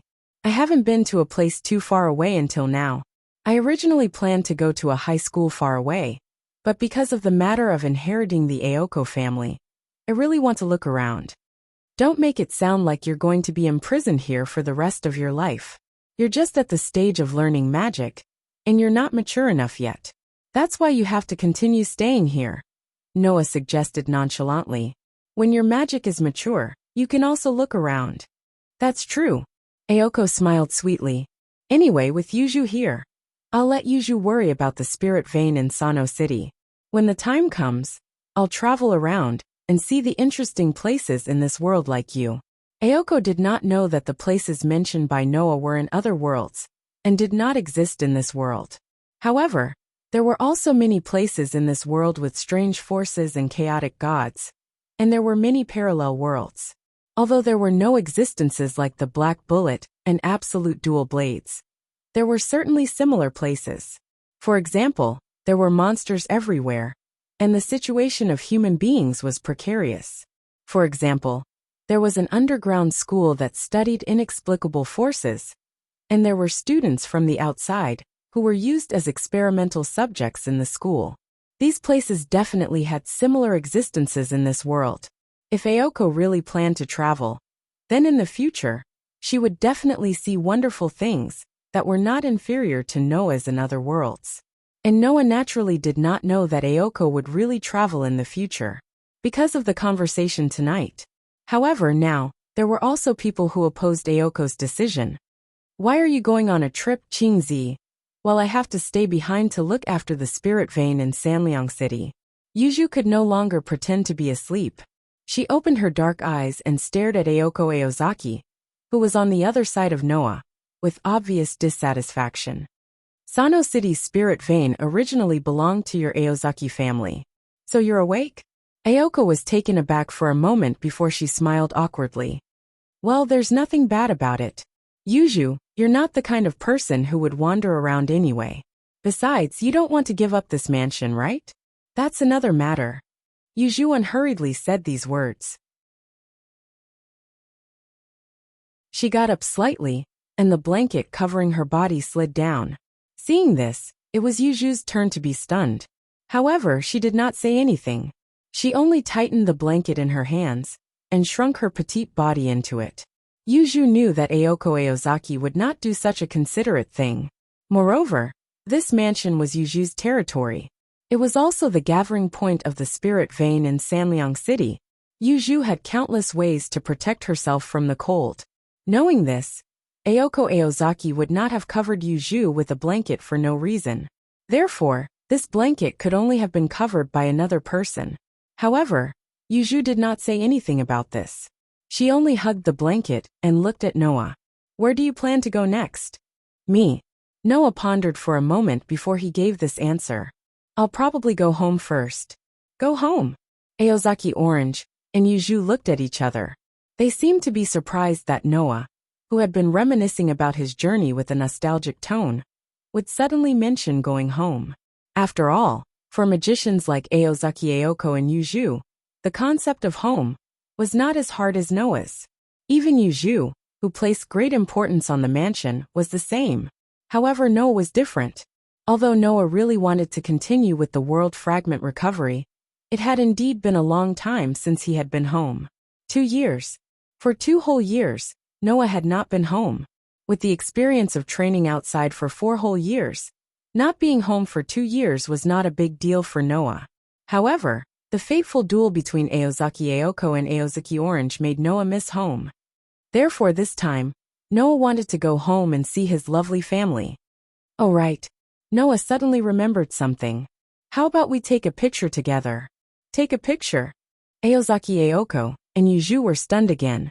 Ignoring Aozaki Ayoko and Yuju, Noah took out a mobile phone from his pocket. What's this? Aozaki Ayoko looked at the mobile phone in Noah's hand and asked in confusion. Could it be some kind of noble artifact?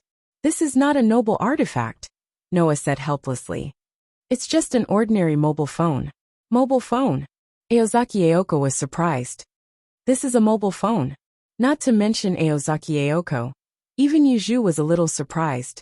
It was not that Aozaki Ayoko and Yuju had never seen a mobile phone before. But the mobile phone in Noah's hand was a little beyond their understanding. Not only did it have no buttons, but the entire surface was also a screen. For this small town in the countryside where mobile phones and the internet had not really begun to develop, this type of mobile phone had not been born yet. At least Aozaki Ayoko and Yuju's impression of mobile phones was still at the point where they were palm-sized, with buttons and a cover. I brought this from the place I told you about earlier. It's filled with monsters. Noah did not explain much. He just stood up and went to the front. After setting the mobile phone to automatic photo mode, he quickly went back to Aozaki Ayoko and Yuju and sat down. I specially chose a mobile phone with outstanding photo functions. The pixels are good, And there are many photos of the friends I met on the journey. Come and take a picture with me. Eh, Aozaki Aoko and Yuju did not seem to be able to react. For a moment, they panicked and did not know what to do. Really? Noah smiled bitterly, reached out his hand, and directly put it around Aozaki Aoko and Yuju's neck, and pulled the two girls over. The three heads suddenly leaned together. Kacha dash. In the next second, the sound of the flash and the shutter was heard at the same time. On the screen of the mobile phone, the scene of the smiling Noah, the slightly angry Aozaki Aoko, and the slightly panicked Yuju intimately leaning together was forever fixed on the screen. The next day, Noah did not say goodbye to Aozaki Aoko and Yuju, and directly left the manor house. Aozaki Aoko and Yuju did not come to see Noah off. They just stood by the windows of their rooms and watched Noah leave. When Noah returned to Between the Worlds, two young voices vaguely echoed in his heart. The content was like this. May you always be safe. The sun was setting in the west, and the sky was dark. It was going to be night soon. On the road outside a park, a clear voice rang out. Hurry up. If you don't go back, you'll be scolded. Got it. The person who responded to the voice outside the park was a cute little girl with black hair, who was still in the park. The little girl was about to run outside, but in the next moment, she inadvertently caught a glimpse of a golden light and stopped in her tracks. Her eyes flashed with confusion and curiosity. She came to a dark corner and pushed aside the grass there. In the next moment, the little girl saw it. Behind the grass, a gorgeous scabbard lay there quietly. The little girl could not help but reach out and touch the gorgeous scabbard. The scabbard suddenly emitted a bright light, turned into a stream of light, and swept into the little girl's body. The little girl seemed to be startled and quickly touched her body. At this time, the clear voice called out again. I'm ignoring you.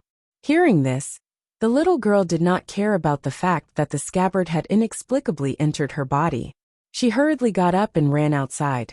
Under the setting sun, the two black-haired little girls chased each other, laughing and playing on the road while trotting into the distance. After a while, they disappeared into the horizon. If Noah was here, he would be very surprised to find out. The scabbard not only disappeared into another space, but also coincidentally arrived at another time.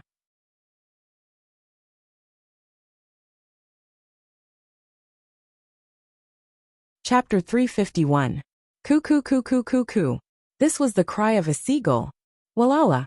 This was the sound of clear water flowing in a small river. Ga. This was the strange roar of an unknown beast hidden in the lush forest. Who? This was the whistling sound of the sea breeze that came from the boundless ocean, bringing with it a sense of nostalgia. In this boundless ocean, in an unknown corner, there seemed to be two islands, one big and one small, overlapping each other. This strange island exuded a tranquil aura for 10 years, giving people the feeling of a paradise. Against the whistling sea breeze, the hem of his coat fluttering, Noah stood on the edge of Heavenly Wolf Island, looking at the endless ocean, breathing in the familiar air, his dark and deep eyes blooming with an unprecedented feeling of infatuation. I'm back. Yes, back. After 2 years, Noah finally returned to his own world. The familiar magic pervaded Heavenly Wolf Island, the familiar air brought by the sea breeze. Everything in his field of vision was a familiar scene. The heart in his heart, that was constantly jumping for joy and excitement for this world. All of this seemed to be welcoming Noah's return, instantly enveloping Noah's whole body, giving Noah a peace of mind that he had not felt in these 2 years. Whether it was in the world of the Dark Bullet, the world of Absolute Dual Blades, or even the world of Night of the Spellcaster, Noah, who had been to these 3 worlds, had never felt as peaceful as he did in this world. Not because of anything else, only because this world was Noah's cradle, the home where Noah spent a long time, the home where he grew up. And in the 3 worlds that he had been to before, although in the end, Noah had his own place to go for Noah, those places were ultimately just places to stay on the journey. For Noah, the only real home was in this world. Because, only in this world, Noah did not need to adapt to everything. Only in this world, Noah was truly familiar with everything. As for the other 3 worlds that he had been to before, even though Noah was familiar with them in the end, they were still the same at the beginning, unfamiliar to him. Noah raised his head and looked at a certain direction in the sea.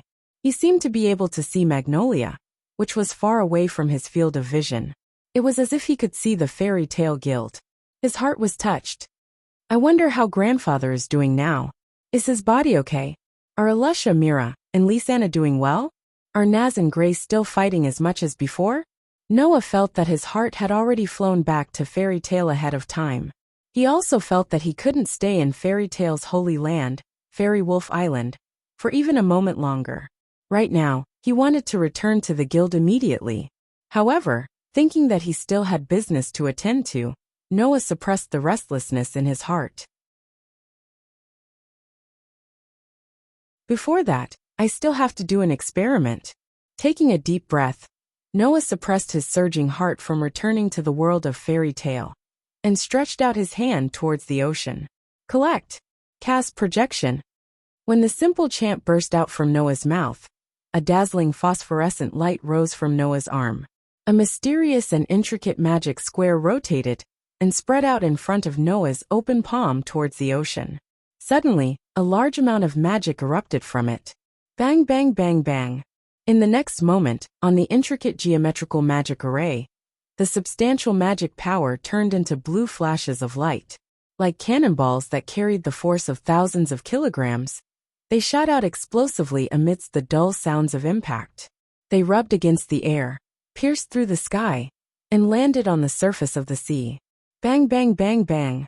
Along with the continuous echoes of the explosion, on the surface of the ocean that was hit by the magic bullet, bursts of waves exploded like water pillars, stirring up countless splashes, scattering in all directions, scaring the seagulls in the air, and causing them to flee.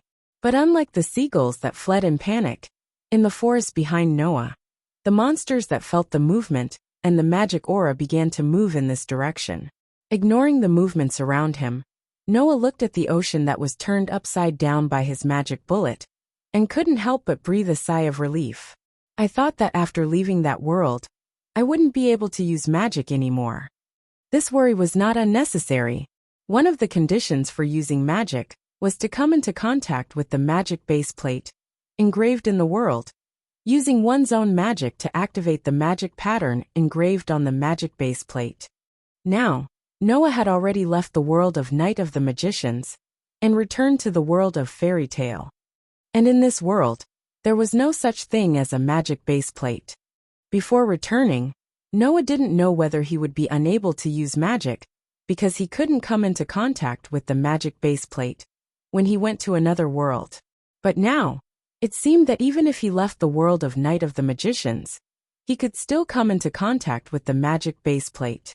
Of course, Noah didn't know that he was the only one who could do this, because Noah didn't come into contact with the magic base plate himself, but the world took the initiative to help Noah come into contact with the magic base plate. If it was another magician who went to another world, even if they had the ability to go against the heavens, there would be no way for them to come into contact with the magic base plate in another world. Only Noah, even if he went to another world, the world would continue to care for him and continue to help him build a bridge to come into contact with the magic base plate, so that Noah could use magic without being affected at all. After knowing that his magic could still be used, Noah was completely relieved. He used the limit ability again and slowly sealed his magic, causing his power to fall into a state of self-growth, constantly improving his strength.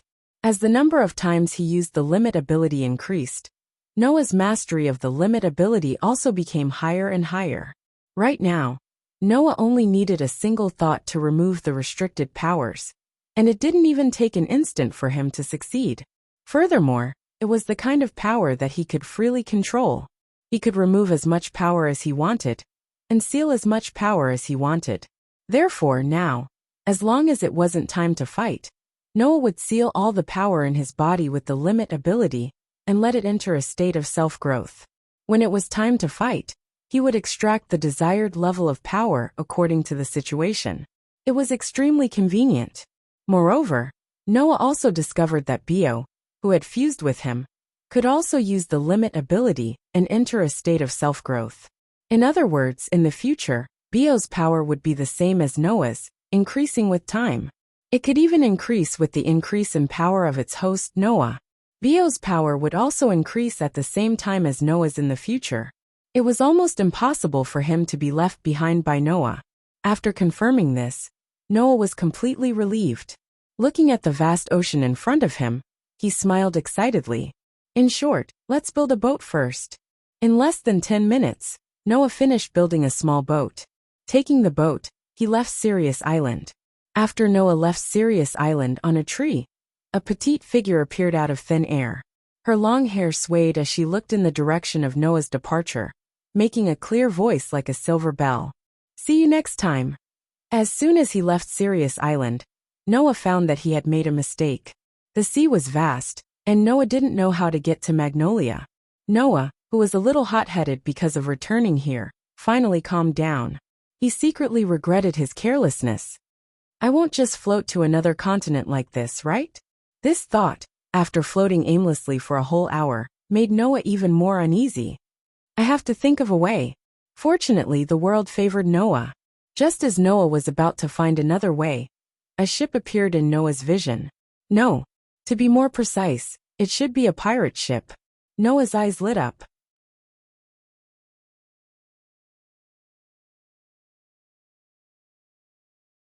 Chapter 352. Facing the sea breeze, the pirate ship passed directly in front of Noah. Along the way, the waves rolled and almost reached Noah's side. The pirate ship apparently didn't find Noah's existence and drove directly in front of Noah, without stopping in the middle. Noah originally wanted to shout, but when his sensing ability extended to the top of the pirate ship, several familiar breaths came from above, which made Noah directly stunned. Then he was a little happy, and some of them didn't know whether to laugh or cry. Is there such a coincidence? Saying such a sentence, Noah had a big smile on his face, his eyes turned, and a plan appeared in his mind. Let's say a little exaggerated greeting. After that, Noah put on the hat that was connected to his coat, covering his nose. Like a gorgeous brilliance gathered under his feet. A vortex-like halo of airflow shrouded the bottom of Noah's feet. Bang! The vortex-like halo of airflow, gathered under the bottom of Noah's feet suddenly burst, turning into a substantial impact, and the fragile boat collapsed into pieces. Noah, who used the leap technique, turned into a stream of light, cutting through the sky, like a cannonball soaring into the sky, and flew toward the pirate ship. After a while, he landed on the edge of the pirate ship. The group of pirates who heard the strange sound were shocked, and after they reacted, they all pulled out the weapons they wore and pointed in the direction of Noah. Being pointed at by a group of fierce pirates with weapons, Noah didn't even look at them. Instead, he looked ahead with a flash of light in his eyes. Hey! In the direction of Noah's eyes, a very plump girl with waist-length blonde hair, about 17 or 18 years old, seemed to have noticed the abnormality here and was surprised. What's wrong? What happened? And, beside the girl, there was a heroic girl with a head of eye-catching crimson hair. She wore an ice-cold armor on the upper half of her body, and a blue pleated skirt on the lower half of her body. She turned her dignified eyes in Noah's direction and frowned. Who is that? In addition to these two girls, 2 teenagers are also in that direction. No, it should be said that there are 2 teenagers, and a cat with wings floating in the air. Among them, a black-haired young man violently tugged at his clothes as he stared at Noah with a puzzled expression. Who is that? Woo! The cat with wings looked at Noah, and hid behind Alusha after a second.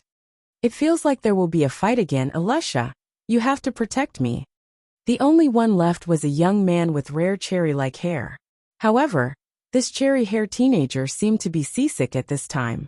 He was lying on the edge of the bed with a pale face. He looked like he wanted to vomit but couldn't, which made the people next to him feel uncomfortable. In addition to the girl with waist-length blonde hair, whether it was the girl in the armor, the 2 teenagers, or even the cat suspended in the air, they were all Noah's acquaintances. They were Alicia, Naz, Gray, and Hubby. After 2 years, except for Hubby's body shape and appearance, Alicia, Naz, and Gray didn't change much. But the aura on their bodies was much stronger than 2 years ago, which told Noah that he wasn't the only one who had grown. It was because he noticed the aura of Alicia and others that Noah behaved like that. Suppressing the excitement in his heart, Noah jumped down from the edge of the ship and slowly walked forward. A group of ferocious pirates wanted to do something, but they seemed to be keenly aware of Noah's momentum. As Noah approached, they began to retreat. For a while, no one could say a word. Of course, Noah's goal was not them, but his childhood playmates. The golden-haired girl, who was the only one that Noah didn't know, looked at the menacing Noah and took a step back timidly. "Are you really here to fight?" "Hey." Gray stepped forward and cast his eyes on Noah with a bad look. "Although I don't know who you are, well, who you are has nothing to do with us. But you'd better tell us your purpose." Hearing this, Noah's mouth slowly rose and he suddenly spoke. "I should be the one to say this." Everyone on the ship was stunned. Among them, Alicia and Gray both looked at each other strangely. It feels like this voice is a bit familiar. Without giving Alicia and Gray too much time to think, Noah said such a sentence in front of the whole ship. "Although I don't know who you are, since you are with this group of pirates, it is the scope of my commission. I will destroy you together. Annihilate." The surrounding pirates were shocked. "Commission?" Alicia keenly grasped a key word in Noah's words and said, "Are you a magic shooter from the Magic Guide Guild, who took the commission to destroy the pirates?" Wait. Hearing Alicia's words, the blonde girl quickly spoke. "We are not pirates. We are just guests who happen to be on this ship." Yes. Hobbit nodded repeatedly. "If you want to catch you, just catch Lucy. She must be guilty." "What are you talking about? Useless cat." The blonde girl named Lucy yelled out frantically. "Since you are a member of the Magic Guide Guild, you should have heard of fairy tale, right?" Gray didn't seem to let go of his hostility towards Noah and stared closely at Noah. "We are magic shooters from fairy tale. Can you please leave?" "You are magic shooters from fairy tale?" Noah pretended to be surprised and deliberately hesitated for a moment, then nodded after a while. "In that case, please stay aside and don't interfere. I will be done here soon." "Big sister." The surrounding pirates suddenly panicked and looked at Alicia for help. Alicia's beautiful eyebrows furrowed more and more tightly. She reached out her hand, and the surrounding pirates immediately hissed. Seeing this scene, Noah couldn't help but laugh. This Alicia is still as unconventional as before. She actually tamed a group of pirates, and made a group of pirates follow her lead. However, Noah had already seen this point, otherwise, he wouldn't have deliberately said such words. "Because of a special reason, I have to protect them." Alicia stepped forward and said in an unquestionable tone, "So I'm sorry, but please let these people go." At this moment, Alicia didn't hold back at all and released her powerful aura. If it was an ordinary magic shooter who heard the name of fairy tale and realized that Alicia was not simple, they would definitely not be willing to take advantage of a small task. However, Noah, who already knew about Alicia's strength, continued to walk forward calmly. "So, you want to hinder me from completing my task?" Alicia frowned again. "We don't mean that. Don't talk nonsense." Noah interrupted Alicia's words. "Since you intend to hinder me from completing my task, then I will destroy you all together." "You bastard." Gray tore open his clothes and revealed his upper body, with an impatient look on his face. "Simply put, you are here to fight, right? Then let me directly send you flying." After saying this, Gray fiercely stepped on the deck and rushed out. He clenched his fist and with a sharp wind sound, he fiercely punched in the direction of Noah. Pa-dash! Unfortunately, Noah only raised his hand gently to receive Gray's punch, which he was determined to win. With a crisp sound, Noah effortlessly received the punch with his palm. Wadash! Gray's face finally changed. At this moment, Noah pulled Gray's hand and threw him to the deck next to him. Bang dash! Goo-dash! Gray, who was on his back, spat out all the air in his chest and almost suffocated. Alicia, Lucy, and Habe turned pale with fright at the same time. Gray was actually restrained in one move.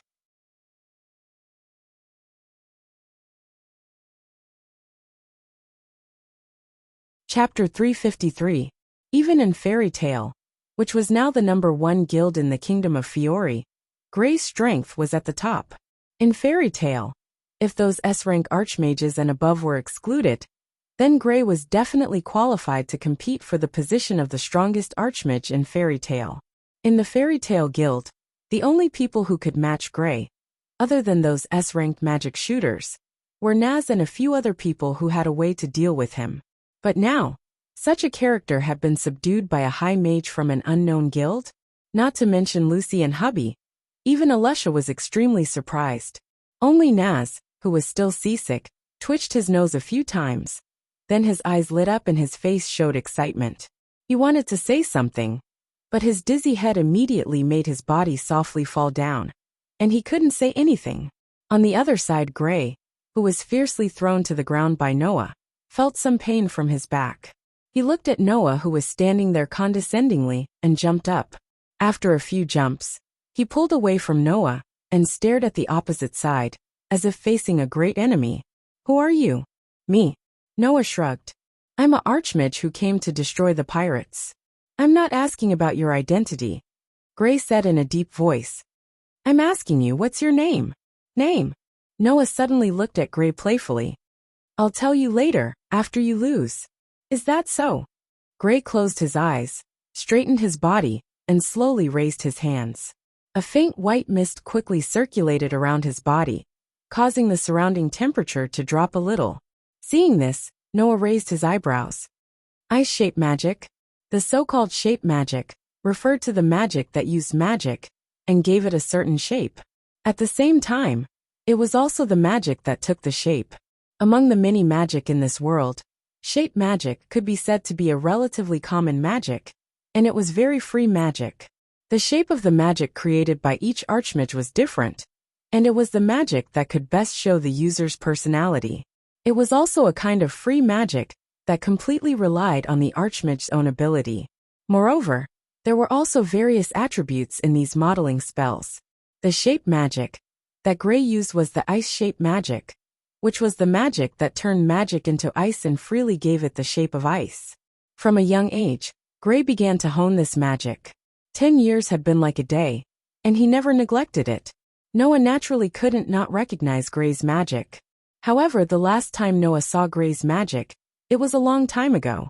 Now Gray's ice-shaped magic seemed to have fully matured, and could even faintly affect the surrounding environment. Obviously, it was much stronger than the last time Noah saw it. "Since you don't intend to say, then I won't be polite with you anymore." After a moment of silence, Gray's feet fiercely stomped on the ground, and his figure directly rushed toward Noah, who was close at hand. As he rushed, his hands bent, and cold air emerged from his hands that in the vibration of the air. The white mist-like cold air gathered in Gray's hands. After a while, it turned into 2 huge ice swords, which were tightly grasped by Gray. When he was only half a meter away from Noah, Gray's figure suddenly stopped, and the ice swords in his hands drew a tricky arc, like a bird spreading its wings, directly cutting through Noah's body. Ice magic sword. Feeling the incoming cold light and low temperature, Noah's face carried a smile. He unhurriedly raised his hands, clenched his fists and pulled them to his waist, then suddenly swung out. Dong! As Noah swung his fist, a gust of wind turned into a huge pushing force, as if an invisible fist flashed through the air. When Gray's face changed, it fell on Gray's body like a heavy hammer. Pung! Gray hurriedly raised the 2 ice swords in his hands, but the 2 ice swords simply exploded under the violent impact. During this period of time, the impact caused Gray to hurriedly retreat more than 10 steps, and then somewhat awkwardly stop his body. "Liar," Lucy said in shock. "Gray has already used magic, and he still isn't a match." "I didn't feel any magic."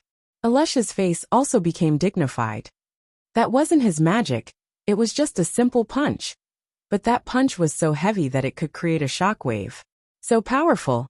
Which guild has an expert in this kind of physical skill? Never heard of it. Damn it." Gray angrily glared at Noah.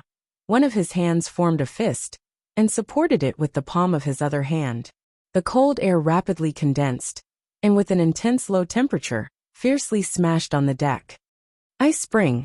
A huge amount of magic suddenly burst out from Gray's hand that landed on the ground and flowed below the deck at an astonishing speed.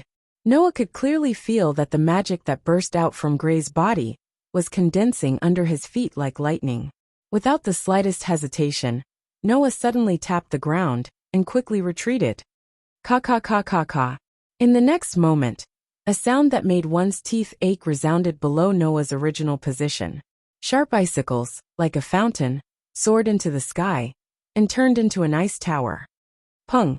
Just as the icicles that gushed out like a fountain turned into an ice tower, Noah abruptly stopped his retreat. His body arched, and like a lone wolf that was ready to strike, he madly rushed out like an arrow leaving the bow, and instantly arrived in front of Gray. Immediately, Noah very casually threw a punch, and in the midst of the sound of breaking air, it smashed into Gray's abdomen. Pung! With a muffled sound, Gray's eyes bulged, and he clutched his abdomen and repeatedly retreated. His gaze towards Noah became angry. "You despicable guy. What? Still want to fight?" Noah raised his fist and said such a provocative sentence. "You're not my opponent. It's better to find someone else." "You really dare to say that?" Gray was not a good-tempered person, and after being provoked by Noah, he immediately wanted to rush over. However, when Gray was about to rush out, a hand pressed heavily on his shoulder. That was Alicia's hand. "Stop," Alicia said calmly. "He didn't want to be serious with you. Otherwise you would have been defeated." Gray instinctively wanted to refute, but when he saw Alicia's stern expression, the anger in his heart subsided little by little, and he regained his calmness. "What?" Noah looked straight at Alicia, his childhood sweetheart, and smiled. "Next, will you be my opponent?" As soon as this sentence came out, Noah found that Gray, Lucy, and hubby looked at him as if he was an unlucky child, which made Noah very speechless.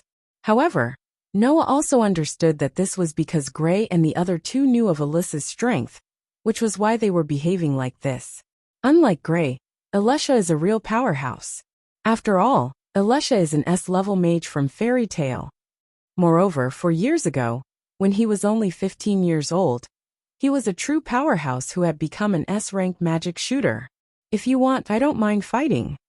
Alicia came to the opposite of Noah in the sound of powerful footsteps. "But if I win against you, you must promise me to give up your commission and not to fight against these pirates again." Hearing this, Noah laughed, and he laughed excitedly. "Let's talk about it after you win against me." This time Alicia did not talk nonsense. A dazzling light suddenly covered Alicia's whole body, and Alicia's magic power suddenly skyrocketed. After a moment, the strong light subsided, and a gorgeous armor, that seemed to be cast with a piece of steel blade and 2 pairs of steel wings, appeared on Alicia's exquisite body. The curvaceous figure was wrapped in tight armor, and only the chest was covered on the upper body, while the lower body was covered by a steel armor battle skirt. Alicia's whole body was full of heroic spirit, and she immediately attracted the attention of everyone around her. Looking at the armor on Alicia's body, Noah's eyes lit up, because it was a set of magic armor.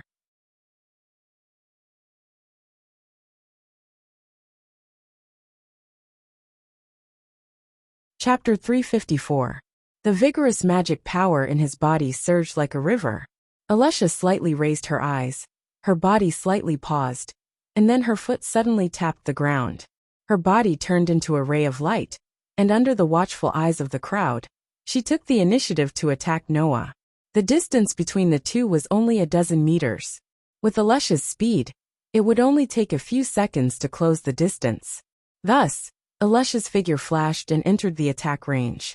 2 knight's swords suddenly appeared in her hands.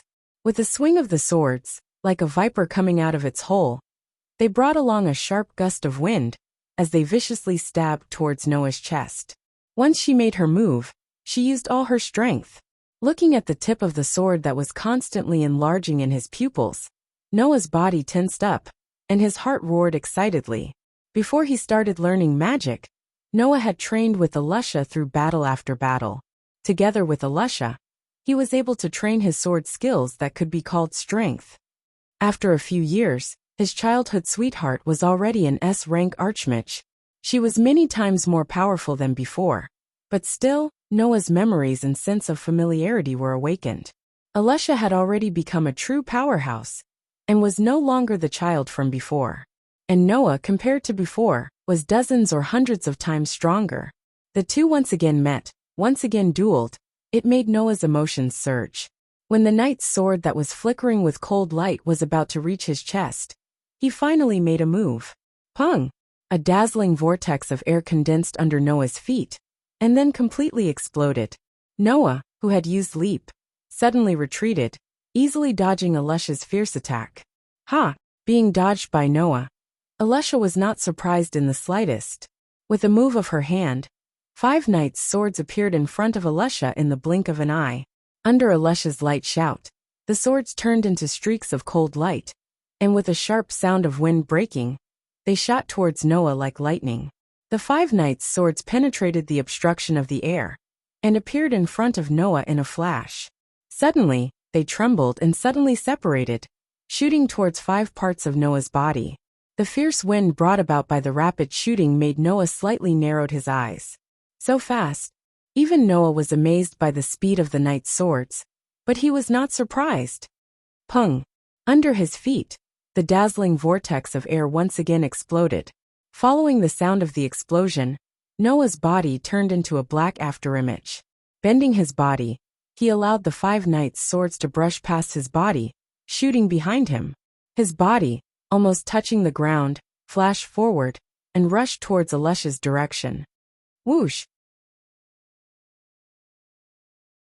With both hands on the ground, and both feet containing a fierce force, Noah's feet were like 2 heavy blunt weapons, fiercely smashing towards Alusha. Alusha's face turned cold, and with a twist of her waist, her body suddenly floated into the air, directly flying into the air, and out of Noah's attack range. Whoosh! With the momentum of shaking the air, Noah's feet landed at the position where Alusha was a second ago. And at this moment, without the slightest hesitation, Alusha, who was floating in the air, suddenly shook the knight's sword in her hand. Her body turned into a phantom, and swooped down, cutting towards Noah's legs like lightning. Feeling the cold chill approaching his legs, Noah's body once again turned, and with a push of his hand on the ground, he directly flew into the air like a cannonball. One of his feet carried a fierce force, and heavily kicked the armor in front of Alusha's chest. Pung! The sudden attack directly kicked Alusha, who did not have time to react, back quite a distance.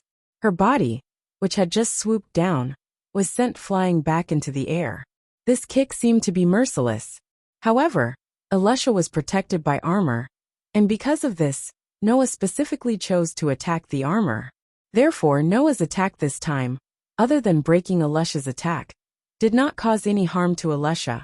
Regarding this, Noah's heart was very clear, and he did not want to cause much harm to Alusha. Therefore, when Alusha flew back into the air, Noah landed on the ground. Pung! The whirlpool-like airflow under Noah's feet exploded, and the violent impact directly shattered the hard deck. Noah's body turned into a stream of light, like a ghost, swept into the air, and approached Alusha's body. Alusha finally showed a shocked expression, as if she did not expect Noah to directly rush into the air. And at this moment, Noah's violent attacks began to unfold.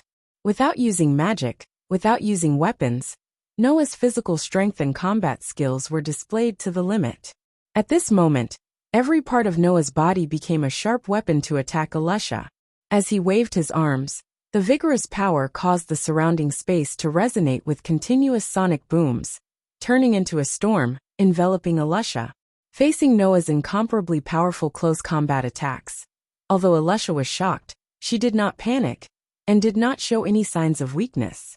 Relying on the mobility of the flying ability of the armor, she repeatedly waved the knight's sword in her hand, turning into a beautiful sword dance, and similarly enveloped Noah. In an instant, the battle entered a white-hot stage. In the air, Noah continuously used the leap-forward technique, as if he directly stepped on the air, and continuously approached Alusha. Alusha also relied on the wings attached to her armor to fly in the air, and began a wonderful close combat with Noah. Bang bang bang bang. This was the sound of Noah's punches and kicks, and the sound of the impact when they fell on Elisha's armor. Ding ding ding ding ding. This was the sound of Elisha's sword dance, and Noah's fists colliding with each other. Dong dong dong dong dong. At this time, the sound of the collision between the two and Noah's leap forward caused explosions in the air. The strong collision lingered in the air for a long time. Hey hey hey hey! On the ship, Gray's face was completely filled with disbelief as he watched the fierce battle in midair. What's going on? I've never heard of such a strong guy. Naz, I'm so scared. Haby tearfully shook Naz, who was lying on the ground with his eyes turned white. What if that guy wants to take my fish? No, it shouldn't be the problem of the fish now, right? Lucy complained, but there was also shock in her eyes. Even Elisha can't do anything. Who is it? The pirates on the ship had already held their breath, and their eyes moved with the flashing of the two figures moving at high speed in midair. The increasingly fierce and white-hot battle made the hearts of these pirates in their throats. Although with their ability, they can't see what's going on, but these pirates can still see the fierceness of the battle. Seeing that Noah didn't have the slightest tendency to fall, a group of pirates can only pray desperately that Elisha doesn't lose, otherwise, they will be wiped out. Bang! In midair, a man and a woman's figure crossed each other again, and with a collision sound, each of them flew down and landed on the deck, retreating a dozen steps. After a while, Noah and Elisha, who were retreating, stopped, and the figures of the two once again appeared clearly under everyone's gaze. Seeing the current appearance of Noah and Elisha, everyone was stunned. At this time, Noah's coat had crisscross cracks, and under the cracks, a trace of red blood could be seen faintly. Obviously, in the previous crazy close combat, Noah was not completely unaffected by Elisha's counterattack. Noah's appearance was not good-looking, and Elisha also lost her composure. The originally holy armor not only became extremely messy, but on the cold, hard armor, fist prints and footprints also appeared clearly on it. Elisha's beautiful crimson hair also looked a little messy, and her breathing was also very rapid. It seems that in the previous fierce battle, whether it was Noah or Elisha, both had their own tricks, and no one could really gain the upper hand. Of course, no one will underestimate these two people.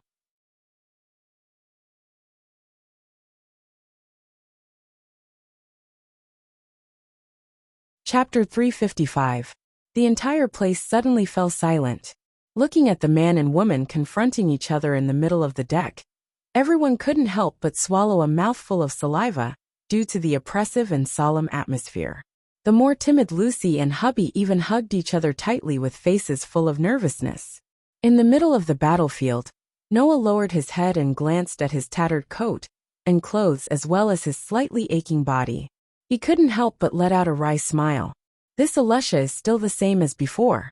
She either doesn't get serious, or she definitely doesn't show any mercy when she gets serious. Who knows how many wounds she inflicted on Noah's body. Although these injuries were healed in less than a moment under the regenerative ability derived from the strengthening of the protozoan virus, injuries were inevitable in a duel. But if it weren't for the fact that Noah and Elisha didn't have the intention to kill, the two of them definitely wouldn't have ended up like this. For example, if Noah didn't hold back, then the place where his fists and feet hit would not be the armor on Elisha's body. Instead, he would specifically choose the head and the weak parts without armor to attack. Another example was that since Elisha could slash so many times on Noah's body with her sword, it definitely wouldn't be a problem for her to cut deeper with her sword. By then, Noah wouldn't just have small wounds on his body, but huge, hideous, and bloody wounds. Besides, both sides had made a lot of concessions in this duel. Take Noah for example. He only used his physical abilities in close combat to the limit. He didn't use any magic or weapons at all. Not to mention half of his strength, he didn't even use 30% of it. Elisha also only used the equipment-changing spell once from the beginning to the end. Later on, she relied purely on her sword skills and the ability of the magical armor on her body. It should be known that the biggest advantage of the equipment-changing magic was that it could change the equipment according to the situation of the battle. Those truly powerful magic shooters who used the equipment-changing magic would generally prepare equipment in their own changing space to deal with various situations. Therefore, Alusha could not only use the armor on her body and the knight sword in her hand. Alusha definitely had equipment that was more suitable for combat and was even more powerful. Therefore, Alusha would not be able to unleash much of her strength. At most, she would only be able to unleash 70 to 80% of her strength. Whether it was Noah or Alusha, both understood that the other party had yet to reveal his true strength. Under such circumstances, although Alusha's expression was solemn, her eyes were filled with undisguised admiration. What an amazing martial skill! It is my honor to be able to compete with someone who possesses such a martial skill.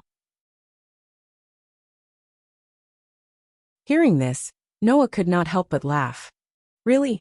Why haven't I heard you say something like that before? Before? Alusha was slightly taken aback. Before? Gray, Lucy, and hubby were also taken aback and looked at each other. Only then did Noah realize that he had slipped out of his mouth. He laughed bitterly. It seems that we can only stop here. Hearing this, the shrewd Alusha finally realized that something was wrong. Do we know each other before? Know each other? Noah said with a dumbfounded expression. We have slept together and bathed together. Do you think we know each other? Slept together? Alusha was surprised. Bathed together? Gray, Lucy, and hubby were shocked. Seeing this, Noah shook his head and smiled. He reached out and took off the hat on his head. Looking at the completely stunned Alusha, Gray, and hubby, he laughed heartily. Long time no see, Alusha, Gray, hubby. It's great to see you so energetic. Noah. The expression on Alusha's pretty face was all replaced by joy. It's Noah. Hubby also cheered. Noah. Gray was even more overjoyed. He rushed over and gave Noah a big bear hug. It turned out to be you. I was wondering how someone could be so strong that even Alusha was almost defeated. You really know how to hide it. Haha. Noah couldn't help but return Gray's hug. After feeling Gray's heartfelt joy, he was also very happy. After all, in fairy tale, in addition to Makarov, the first one to have a good relationship with Noah was Gray. Among the many partners, Noah and Gray have known each other the longest, and it can be said that they have the best relationship, followed by Alusha. Lucy, the only one who didn't know what was going on, could only stand there blankly, looking a little overwhelmed. Noah. Who is Noah? Noah. Alusha, who had changed into the original upper body armor and pleated skirt, also came over and looked at Noah with a very rare gentle expression. It's been 2 years, we finally meet again. Sorry. Noah let go of Gray and met Alusha's eyes. But at least I didn't come back after another 4 years. That's not bad, right? You guy. Alusha reached out and gave Noah a hug. You didn't say you were going to come back. If everyone in the guild knew that you were coming back, they should be at the port to greet you. Noah smiled and didn't say anything. He hugged Alusha back, immersed in the joy of reuniting with his childhood playmate. Well, although because of the armor, Alusha was still as hard as before when he hugged her. In the end, only the confused Lucy and a group of pirates were left looking at each other, not knowing what to do. After Noah changed his tattered clothes that were cut by Alusha, a group of fairy tale companions surrounded him. Noah. Yeah. You're back. Naz, who was paralyzed on the ground, struggled to Noah's feet and grabbed his feet. He seemed to want to say something, but soon he almost vomited because of the nausea that surged in his heart. He couldn't muster any strength. Naz, you should rest well first. We'll talk after we get off the ship. Noah smiled and patted Naz's back, then cast his eyes to Lucy, who looked a little nervous, and asked curiously, I've been wanting to ask since just now. Who are you? My name is Lucy. Lucy seemed a little nervous. She looked like a junior in school, who could only look at her senior from afar. She was very reserved. I've only recently joined Fairy Tale. Please give me some pointers. So you're a newcomer? Noah nodded in relief. Then it's no wonder I don't know you. Although you're a newcomer, you have a lot of potential. If you're trained well, you'll definitely become an outstanding magic shooter. Alusha patted Lucy's shoulder and whispered to her. Lucy, don't worry too much about Noah. Unlike Naz and Gray, Noah is a very sensible and easygoing person. Just relax a little. Yes, I know. Lucy nodded repeatedly. Speaking of which, you're still as strong as before. Gray crossed his arms and said with a little hot-bloodedness. Well, but since it's you, you must have undergone a lot of training in the past 2 years, and have become stronger than before, right? It's indeed an outstanding martial skill. Alesha seemed to approve of Noah's close combat skills. It's impossible to practice such a martial skill without going through a lot of tempering. Noah, you've brought us a big surprise again. You two have also made great progress. I'm not the only one who's growing. Noah scratched his cheek and spread out his hands. We're not children anymore. We've all become stronger. Alesha and Gray nodded in agreement. They smiled at Noah and continued to talk about old times.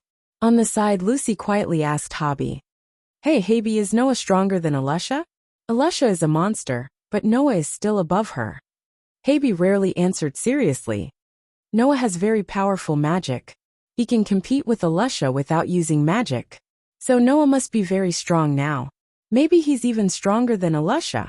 So powerful. Lucy turned her gaze to Noah, who was chatting happily with Alesha and Gray. There was a very obvious curiosity in her beautiful big eyes. You're tuning in to the Lee May's Sword of Destiny YouTube channel. We're so grateful for your support. And don't forget to subscribe to join us on this incredible journey through captivating stories. Your generosity through donations truly makes a world of difference, as it's the primary source of revenue that allows me to expand and enhance this channel for you. Thank you from the bottom of my heart for being a part of this adventure.